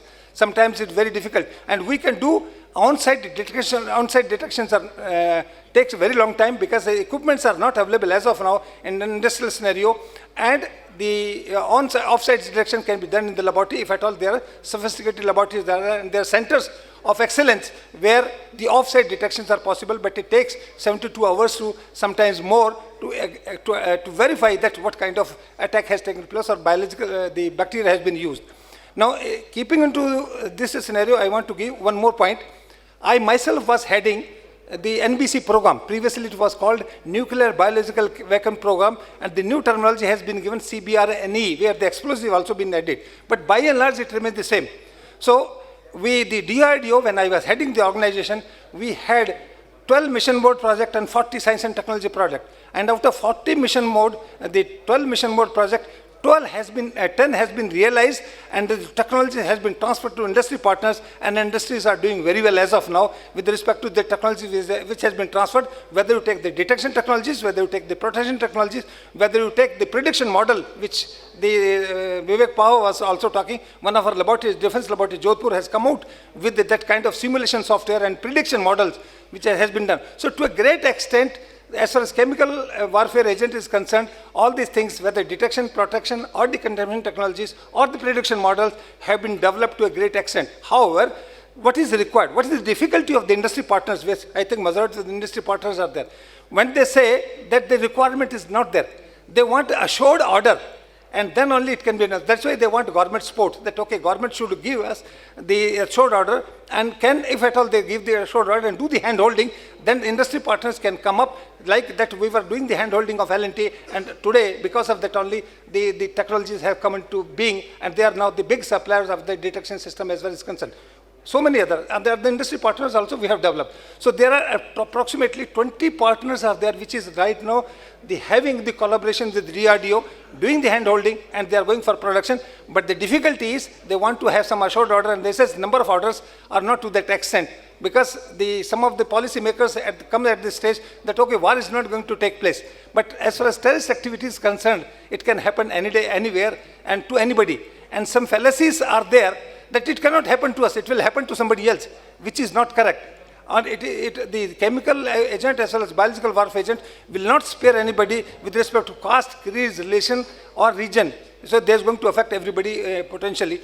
What I want to say is, yes, industry partners are very much required, but at the same time, industry have to have the patience of developing. They have to do the hand holding, and they should actually invest a little more time, and they should wait. At least the return on investment is not going to come that easily as far as these technologies are concerned. It's going to take a little more time, but if you have the patience, definitely return is going to come. And I think some of my industry partners, those who are sitting over here, they will vouch for it. Yes, they are getting sufficient orders in terms of protective devices, whether you take the PPE, whether you take the gas mask, you take the canisters, you take the suits, gloves, and boots, everything. And similarly, the detection systems are there, which are on-site as well as off-site. Now, one question which was raised in the earlier panel session, that the testing agencies are not there. Yes, the DRDO was also in the process of doing the testing methodology, standardization of testing methods, which was not to a great extent there. One example I'll give you, some of the foreign vendors came to our country and then he says, okay, this is what the product have been developed by DRDO, or this is the product have been developed by India, and this is the product have been developed by Borussia Germany. And so when we were not, and he was trying to tell us, okay, these are the flaws in the development, which the protection system which the India has developed, whereas in case of Germany, this is a far better, and you should place the order to our company. At the same time, we were finding it difficult to test what exactly they are claiming. And later on, when we established the technology test and evaluation methods, standardization, we could found that our product, which was developed by our industry partners, was found to be at par or better than that of what was developed by the foreign countries. So we have to have faith in our industry partners and can we have the capability, we have the capacity, we can do it. But I think without taking much of time now, I'll go straight away to my panelists and introduce. The 5 of them are there, will not take more than 5 minutes. I'm going to put 1 question each, and if at all there will be counter questions, I myself will take it and then send it to them, and then try to complete this technical session too, I think well on time, with the permission of the chair, that I think you'll give me 10 minutes more in order to conclude it that way. So we have the panelist is from L&T, and they have been Mr. Polke. He is a principal architect and embedded hardware and film firmware design, a professional with 18 years of experience in design and development of mission-critical embedded platforms in the defense and aerospace and agriculture and construction industries. Expertise to end-to-end complex embedded products are there, which he is doing. So he is one of the experts from L&T. Welcome you, and I think we'll have some difficult questions to you to answer. Another, the panelist with me is Shri Amardeep Singh. He is a founder of MROI, and the Amardeep Singh is from IIT Bombay, alumnus and an aerospace engineer, founded Armory, a compact team of engineers, AI specialists, and who happens to be drivers and catalysts and experts design serves to detect, deny, and destroy rogue drones and unmatched speed and precision. This is what is very much required, because what has happened, robotics has come, AI has to come into being, the cyber security has also come into being. So it means that right now the delivery system has changed. It is no more like a conventional dispersion of the chemical warfare agent so that you can detect it. But right now, if at all the new technologies have come for the dispersion, or then the detection also becomes very difficult. So I think Mr. Amardeep Singh will be able to throw some light on this. Another, the panelist, Mr. Apurva Tripathi, who is known to me, he is a general manager, marketing and BD, high-tech robotic systems, and the Mr. Apurva Tripathi, general manager, business development and marketing. I'm going a little fast because of the paucity of time. Brings over 25 years of industry experience and is currently associated with the high-tech robotic systems. So he possesses extensive experience in advanced defense technologies, unmanned systems, and Cbrn solutions. Both Amardeep Singh and Apurva Tripathi will be talking about the drone technology as well as artificial intelligence and the detection systems which are being used particularly for the machine learning or deep learning or artificial intelligence which are being used nowadays. And then what are the robotic systems which has helped in not only in the decontamination but at the same time of detection technologies which they should be talking about. Another is panelist Mr. Vivek Agrawal. He is from Gwalior itself, Shakti Engineering Industries, and he has profile is manufacturer of supplier of nuclear, biological, chemical, that is NBC, protective equipments, and Ministry of Defense. Shakti Engineering Industries is one of the leading manufacturers and suppliers of Cbrn and NBC equipment, particularly the protective equipments which he is dealing with. So I'll be putting some questions on with respect to what are the new advancement has taken place and what are the new generation protective systems have got in place. The another good friend of mine is Dr. Navneet Sharma. He is DST young scientist, assistant professor from MIT University, Noida. The accomplished scientist and academician with expertise in chemical, biological, radiological, and nuclear, popularly known as Cbrn, emergency management, toxicology, hazardous material response, decontamination. So he's there, it means he has got an expertise almost in all the area, whether sense, shield, or sustain technologies, or even the shape technologies, which are very much required for the NBC detection, protection, and decontamination technologies. So with this overview of my panelists, I straight away will go to the questions, which I think some of my friends will be able to address. And my first questions will go to the CN, that is L&T. And my first question is, the chemical detection, no doubt, as I mentioned, has matured. What new advancement has taken place, and what are your futuristic or strategic planning to integrate all systems so that we can get in one, all in one? Whether can we develop a detection system where the chances are that the chemical as well as biological as well as nuclear or radio, the dispersal devices can be detected by one equipment. The difficulty of users, leave aside the civil sectors or civil societies, but the difficulty with our service officers is because they cannot take too many equipments on their kit whenever they're going to the war or they're going for surveillance. So it means we want to have integrated system for detection technologies, whether the L&T can throw some light on this and can give the answer. That's first question to you directly. Hello. Senior dignitaries, respected men and women in uniform, and dear friends from industries. Good afternoon. We at L&T are extremely proud to be associated with DRDs for last several years in developing IMS-based chemical detectors. We have recently not only certified or qualified our products in Gwalior labs, but also got certification from TNO Netherlands, which will allow us to go global. Having said that, IMS-based chemical detectors are really a backbone when it comes to a chemical detection. Now, once we have laid a good foundation in this, it's a time to go further. So how can we take it further? How can we enhance it? The next would be to miniaturize these IMS-based sensors so that it can be wearable, it can be integrated with different sensors. Second point would be to make it network cable. Forming a good large grid of networks will help in coming up with a digital threat map across areas.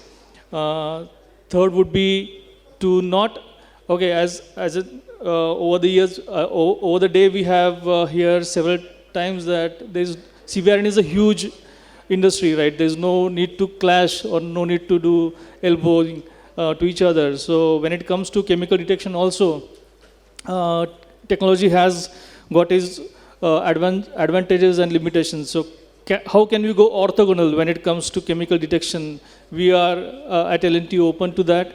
When we can, for example, pair the IMS-based sensors with, for example, flame spectrometry type of sensors and come up with a more robust detection and validation. And the last but not the least is how can we make our devices more robust with the help of AI. We have heard today that LLM, if they can educate the mischievous people around us to generate these chemicals, our sensors should be more intelligent to detect them, right? So the way we are at L&T, we have developed our sensors.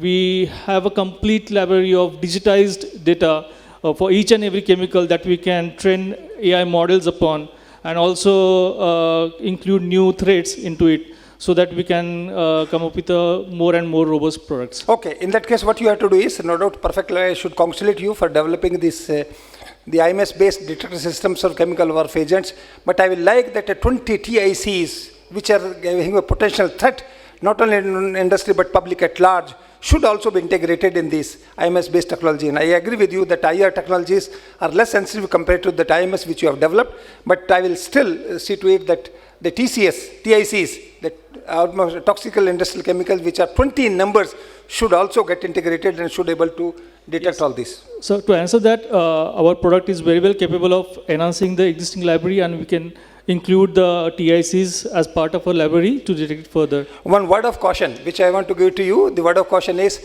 remember that we are testing all the equipments on simulants.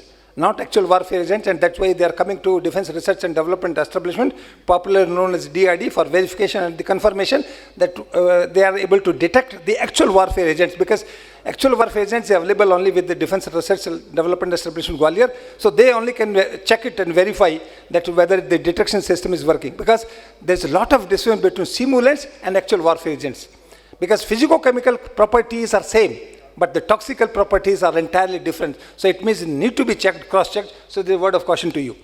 Now my next question is to Mr. Apurva Tripathi, who is will able to answer some of the questions on drone robotics and autonomous systems, which he has been in the development of this type of product. So Mr. Tripathi, my question to you is, robotics has become essential for operation in contaminated zone, because the human cannot go directly, and if at all we go with the protective devices also, there are some limitations are there, because the protective devices we put on, the protective clothing, it sometimes becomes so heavy, which I'm going to ask the question to Mr. Agrawal, whether we can make it lightweight, and then only people should be able to wear it for a long time. But in a contaminated zone, the robotics can play a very important role. What are the latest development in the unmanned ground and aerial systems for Cbrn reconnaissance or the surveillance? Please. Yeah. So, myself Apurva Tripathi, and I represent the high-tech robotics, and we are working in this robotics field from last 25 years. And we have made many robots, which has, we have the TOTs of those robots. So, as the sir has asked, what are the latest technologies? So, we have one robot that was delivered to the VRD Ahmednagar, that was Nazar. And that was in 2010. That was not the autonomous robot at that time, that was the teleoperated robot. But now the VRD has given us another RFP for which they want the autonomous robot. So earlier the robots were teleoperated, we have to operate them from a distance by the RF or by the optical cable. But now the autonomous robots are the robots which can take their own decision. Similarly, if we talk about the drones, so drones can work in the collaborative way. The swarm drones are there, they can take the decision and they can work accordingly. So these are the latest technologies. No, and with the help of a drone, how you are going to collect the samples? Yeah. That is what is most difficult area. For example, the chemical warfare agent has been dispersed, and it has gone to the different locations, either in the form of a liquid droplets or it is going to be in the air. So how drone technologies are able to detect it? Because the systems which are in place is the detector system. So how much detector system or integrated detection system we can built in the drone system so that they can do the surveillance? So basically, sir, the drones can be used for the mapping, so survey mapping and other things, but the UGVs, we have the robotic arm, we can send them, they can collect the data. So as I said, the VRD Ahmednagar, the Nazar robot which DRDO has a robotic arm, and they can collect the data. In what way it is different than mobile detection systems which are on ground and with respect to the drone technologies? How it is going to be different? For example, we are using the mobile detection, mobile laboratories, where we can detect, we can protect, we can even destroy also. So when we have the mobile systems, mobile laboratories, mobile Cbrn laboratories, so in what way the for example, drone technologies can augment the technologies which are already available with us? So basically, you get the real-time data from the drones and other things. Correct. So that is the real time is more important, because we should be able to detect it smartly and with the less time, because if at all we are able to detect it very fast, then only we can take the protective measures, and then only we can do the decontamination stones. It has to be very fast, so that otherwise the damage would have been done much earlier. Now another expert in the same area is Mr. Amandeep Singh from Armory. Now, what is the biggest barrier to integrate anti-drone capabilities into the existing Cbrn response framework? Thank you for the question, and I think without a doubt I am probably the least knowledgeable person in Cbrn right now in this room. I was a little surprised when this event came up. My team brought this up to me, but it did spark a thought in me, like, what could we be doing? So what I am an expert in is drones and counter drone systems. I've been doing drones for over 15-17 years, and now we are building counter drone systems. And that kind of sparked a thought in me that Cbrn agents have been there for a while, but I think with drones it is far more easier to deliver them. Like with drones you could literally deliver and distribute these agents much easily. Like they don't need to come through airports and legitimate ways. They could be easily, coming through airways. Like your enemy could send not just a single drone, but literally a swarm of drones towards you. And unless you actually detect them on a wider scale, it gets very difficult to do anything about it. So I think overall it is these two worlds that need to meet, like the CBRN and the autonomy and the drones and robotics, to be able to look at this threat more comprehensively. And I think events like these probably will bring it up, because until now this was never sort of in my thought process that this is a threat that we can be and we should be looking at. Because right now for us the primary threats have been enemy drones and explosives, but not really the chemical biological weapons. But with that, I think when I thought a little more about it, I think a few things are important when you are going to use. Let's say, imagine the enemy is going to use drones to deliver them. Now you need to have drones which or counter drone systems which can detect these threats from far off, because if you want to engage with them, engaging them closer to you probably is meeting the end goal of the enemy itself. Like if you sort of target them within your territory, you are probably helping the enemy. So essentially the idea is to detect them far off. How do we integrate these sensors? Right now I don't even know what are the sensors that are portable or how portable they are. So I think today sort of that is the journey that I am on now. Okay, I have another counter question to you. For the benefit of my audience, how do you differentiate between weaponized drone and non-weaponized drone? If at all I have to detect whether the drone is carrying some chemical warfare agent or any the warhead, then how to discriminate between non-weaponized drone and weaponized drone? No, I think that is literally the problem statement in front of us. So as of today, I don't have an answer, but I think I'll definitely, when I meet you next, I should have some answer to it. But this idea that, for now, right now, for me, a rogue drone and enemy drone is the same, right? I don't look at it as a CBRN threat versus a non-CBRN threat. So I think doing that classification of what payload it is carrying becomes very important in the scheme of things now. So this is the area of a concern. Still we have to work on it and see to it that we can find some solutions to it. Now in this case I will like to give you one small story which is now in public domain.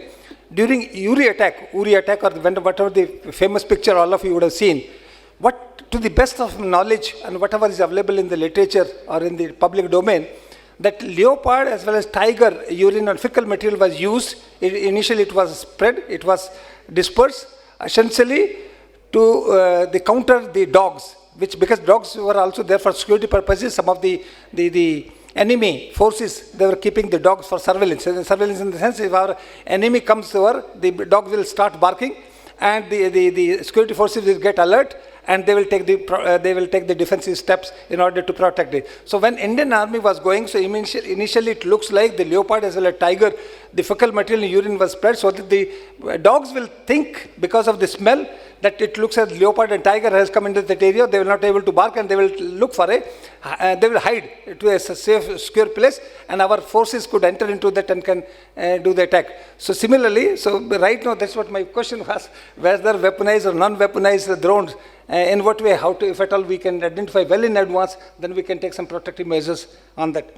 Now my next question is to Mr. Vivek Agrawal with respect to, now detection we have discussed a lot with respect to the panelists over here, and Mr. Vivek Agrawal will be able to tell us, because he has been the expertise area in the personal protective equipments, particularly the IPs as well as the other gadgets. So what I would like to know from Mr. Vivek Agrawal, what you have been doing and what is your future plan in terms of making it lightweight, because weight is very important. Right now, whatever the protective equipments are available, they are of 2 kg approximately, and having the carbon powder as an adsorbent, which absorbs not only chemical warfare agent, but biological warfare agent also, and to a great extent protects some radioactive radiations also.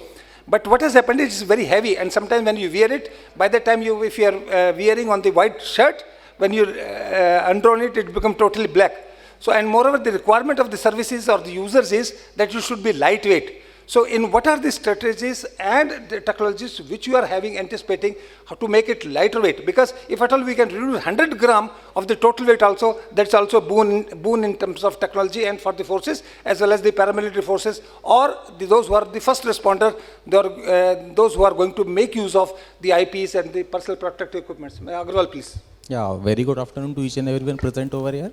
As there is a crunch of time, so I would like to be very precise and topic specific. And my topic given by sir is personal protective equipment.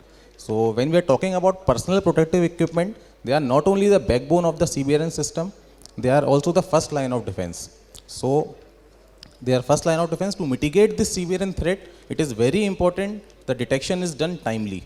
And after detection is done, the protection should be a pinpoint protection because there is a very huge range of Cbrn threats. So you have to be pinpoint into that. And the story doesn't end over here. After everything has happened, there is a very need of the hour is that you have to clean the environment after that. So that is being achieved through decontamination. And when you are coming about the PPE, development of PPE, that initially the requirement of Cbrn started way back in 1970s, 1980s. Then India was not self-reliant into that, and we used to import all these PPEs and all those sensors and everything. And when DRDO came up into the picture, we also came into the picture with DRDO. After that only, we collaborated with DRDO and we came up with the development and R&D activities as an industry partner with DRDO way back in 90s, 95, 98, 3 decades back I should say. So what happened, many PPEs and the equipments related to PPEs, like sir said, there are canisters, there are face masks, overboots, complete suits, they have been developed and series of developments have been done since then. But what's the problem that we are still talking about the lightweight, we are talking about the several problems that why we are still working on the emerging technologies in terms of the PPE. The problem statement starts that what sir said, PPEs still are very heavy. And to operate in these heavy PPEs, definitely it will affect the operational efficacy of the soldier or the person working in the Cbrn environment. Second most difficulty which a person could face is the heat stress built up within the PPE. So just to address these things and to fill up the gap between the technological advancement, and there are several technologies which should be worked upon. And one of them, there are several more technologies which are already scientists, industries and academia are already working upon. But one of them which I should suggest is that is the nanotechnology. Because once you work on nanotechnology, the nanotechnology can be nanomaterials, nanofabrics, nanocoatings, and the most benefit you can obtain out of that is, first of all, is the lightweight. Nanomaterial is obviously lightweight, so you can, lightweight is already been addressed as sir said. And after that, they can also be the material which should have an endothermic reaction so that the cooling is already automatically happens within the system. So you don't have to do anything out of the way going into it. And also those smart materials involve the self-cleaning materials, because decontamination is also a very big, I should say, problem, or it should be a very big activity which has to be done to clean the environment. Because once the PPE is being used and when it is used in the contaminated environment, then what to do with that PPE? You can't just throw it anywhere here and there. It's again a problem. So self-cleaning materials, comprehending it with the nanotechnology, it can play a very important role into that.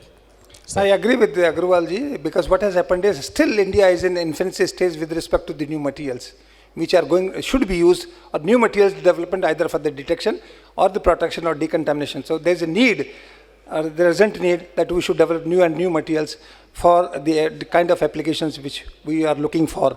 Now, my another question which I want to like to ask, will it be possible for the wearable sensors can be integrated on? Because what has happened is we are going for the two different systems. First we are detecting it, and then later on we are protecting ourselves by having the protective suits, other things. So it means detection is first one. So if at all if it can be integrated, both the jobs can be done in one go rather than doing it independently or separately. It's a very good question. That PPEs are meant only for protection as of now. So sir is saying that if we can include it with the detection technology, then it is very helpful for the person or a soldier or the worker into the contaminated environment to understand what's going on in the environment. Because just suppose I'm wearing a suit, and if my suit's color changes a color, So I should be into the knowledge that color that a particular agent is being present into the field, and I can encounter it with the already having some technologies or some products into it. So integrating the sensors, integrating the detector with the PP will also be very helpful. And one more thing, if we integrate these detectors, we can have a real-time data with the control and command centers, what a soldier or what a person is going through into the contaminated environment. Okay, thank you very much. Now my last question to Dr. Navneet Sharma, who has been working on the predictive models of toxic plumes, dispersion, outbreak forecasting and casualty estimation during Cbrn. Now this the area which I started working on after immediately methyl isocyanate accident took place in Bhopal. When an honorable, the late Dr. Abdul Kalam, who had been my mentor also, he gave me this project, if at all we can put some toxic chemicals as a warhead, what kind of a dispersion is going to take place, the dispersion model. So that time, whatever we could develop, we developed with the help of IIT Delhi, the mathematical model for the dispersion of a chemical warfare agent or for the hazardous chemicals. But right now, the difficulty is in predicting the dispersion model is meteorological conditions. It changes very fast. We took 24 years data, over 12 months data for 24 years. But even then we did actual experiment by making use of tear gas compounds. It was not coming near to the approximation what the computer model or mathematical model was predicting. So my next question to Navneet is, since AI technologies have come into being, how much accuracy? Because we were getting only 75% was the deviation from the actual model when validation was going to be done from that of the predicted model.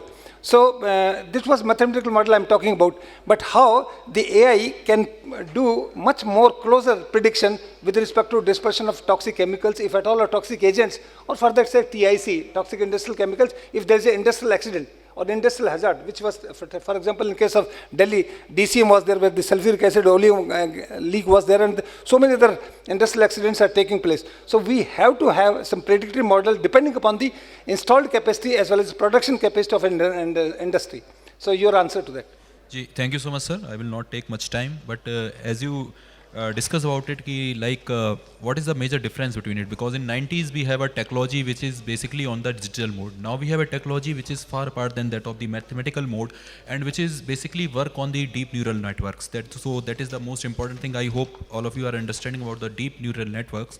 So this particular technology is not only working on the mathematical calculations, but is also working on the intelligence-based predictions. And as far as the intelligence-based predictions are concerned, one of the greatest thing what we can achieve right now, like previously there are the constraints with respect to the when we talk about the Cbrn incidences, so every incidence is different from another one.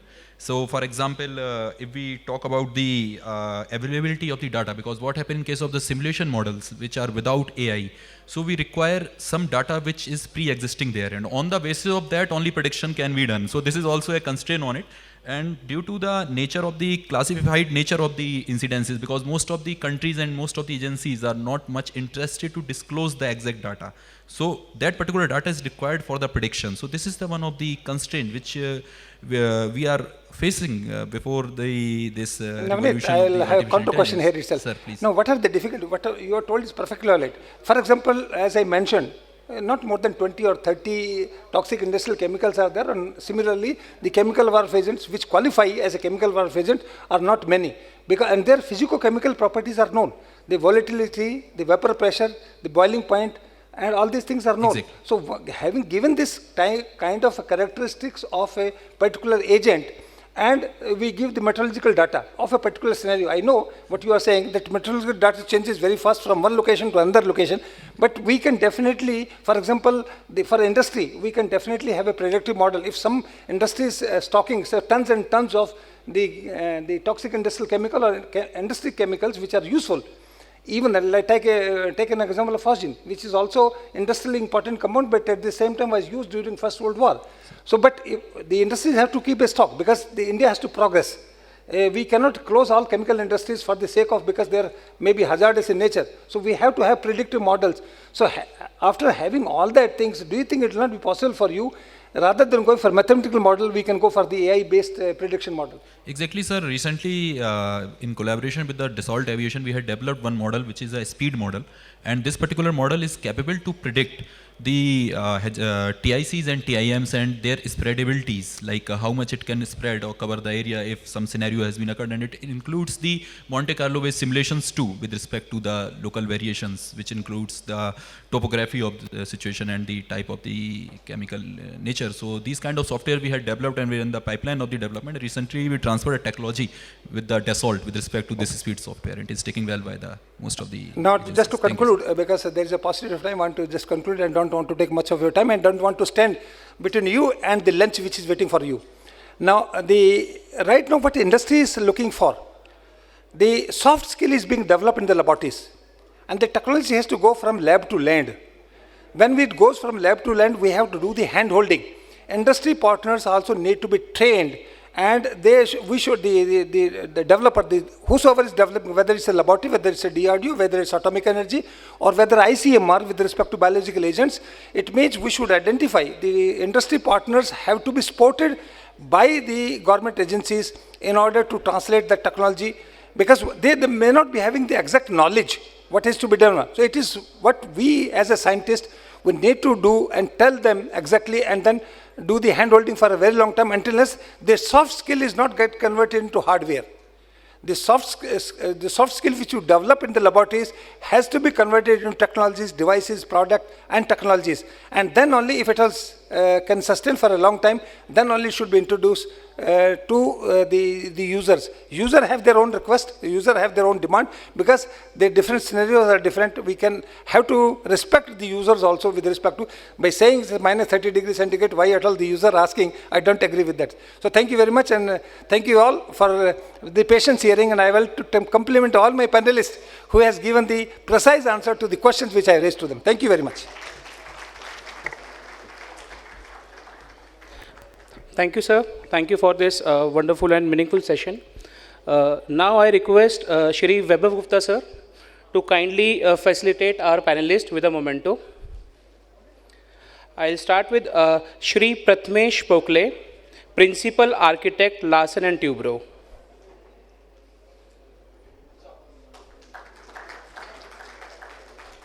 Shri Amardeep Singh, Founder, Armory.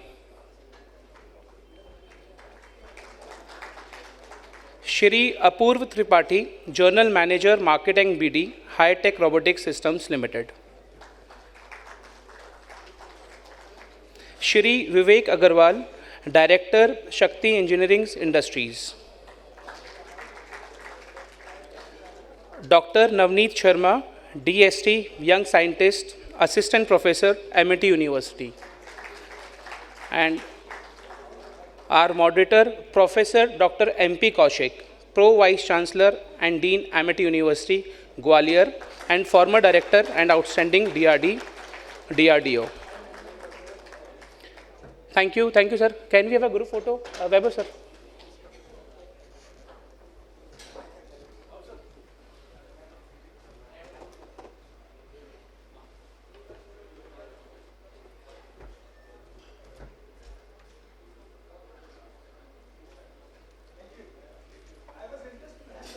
Now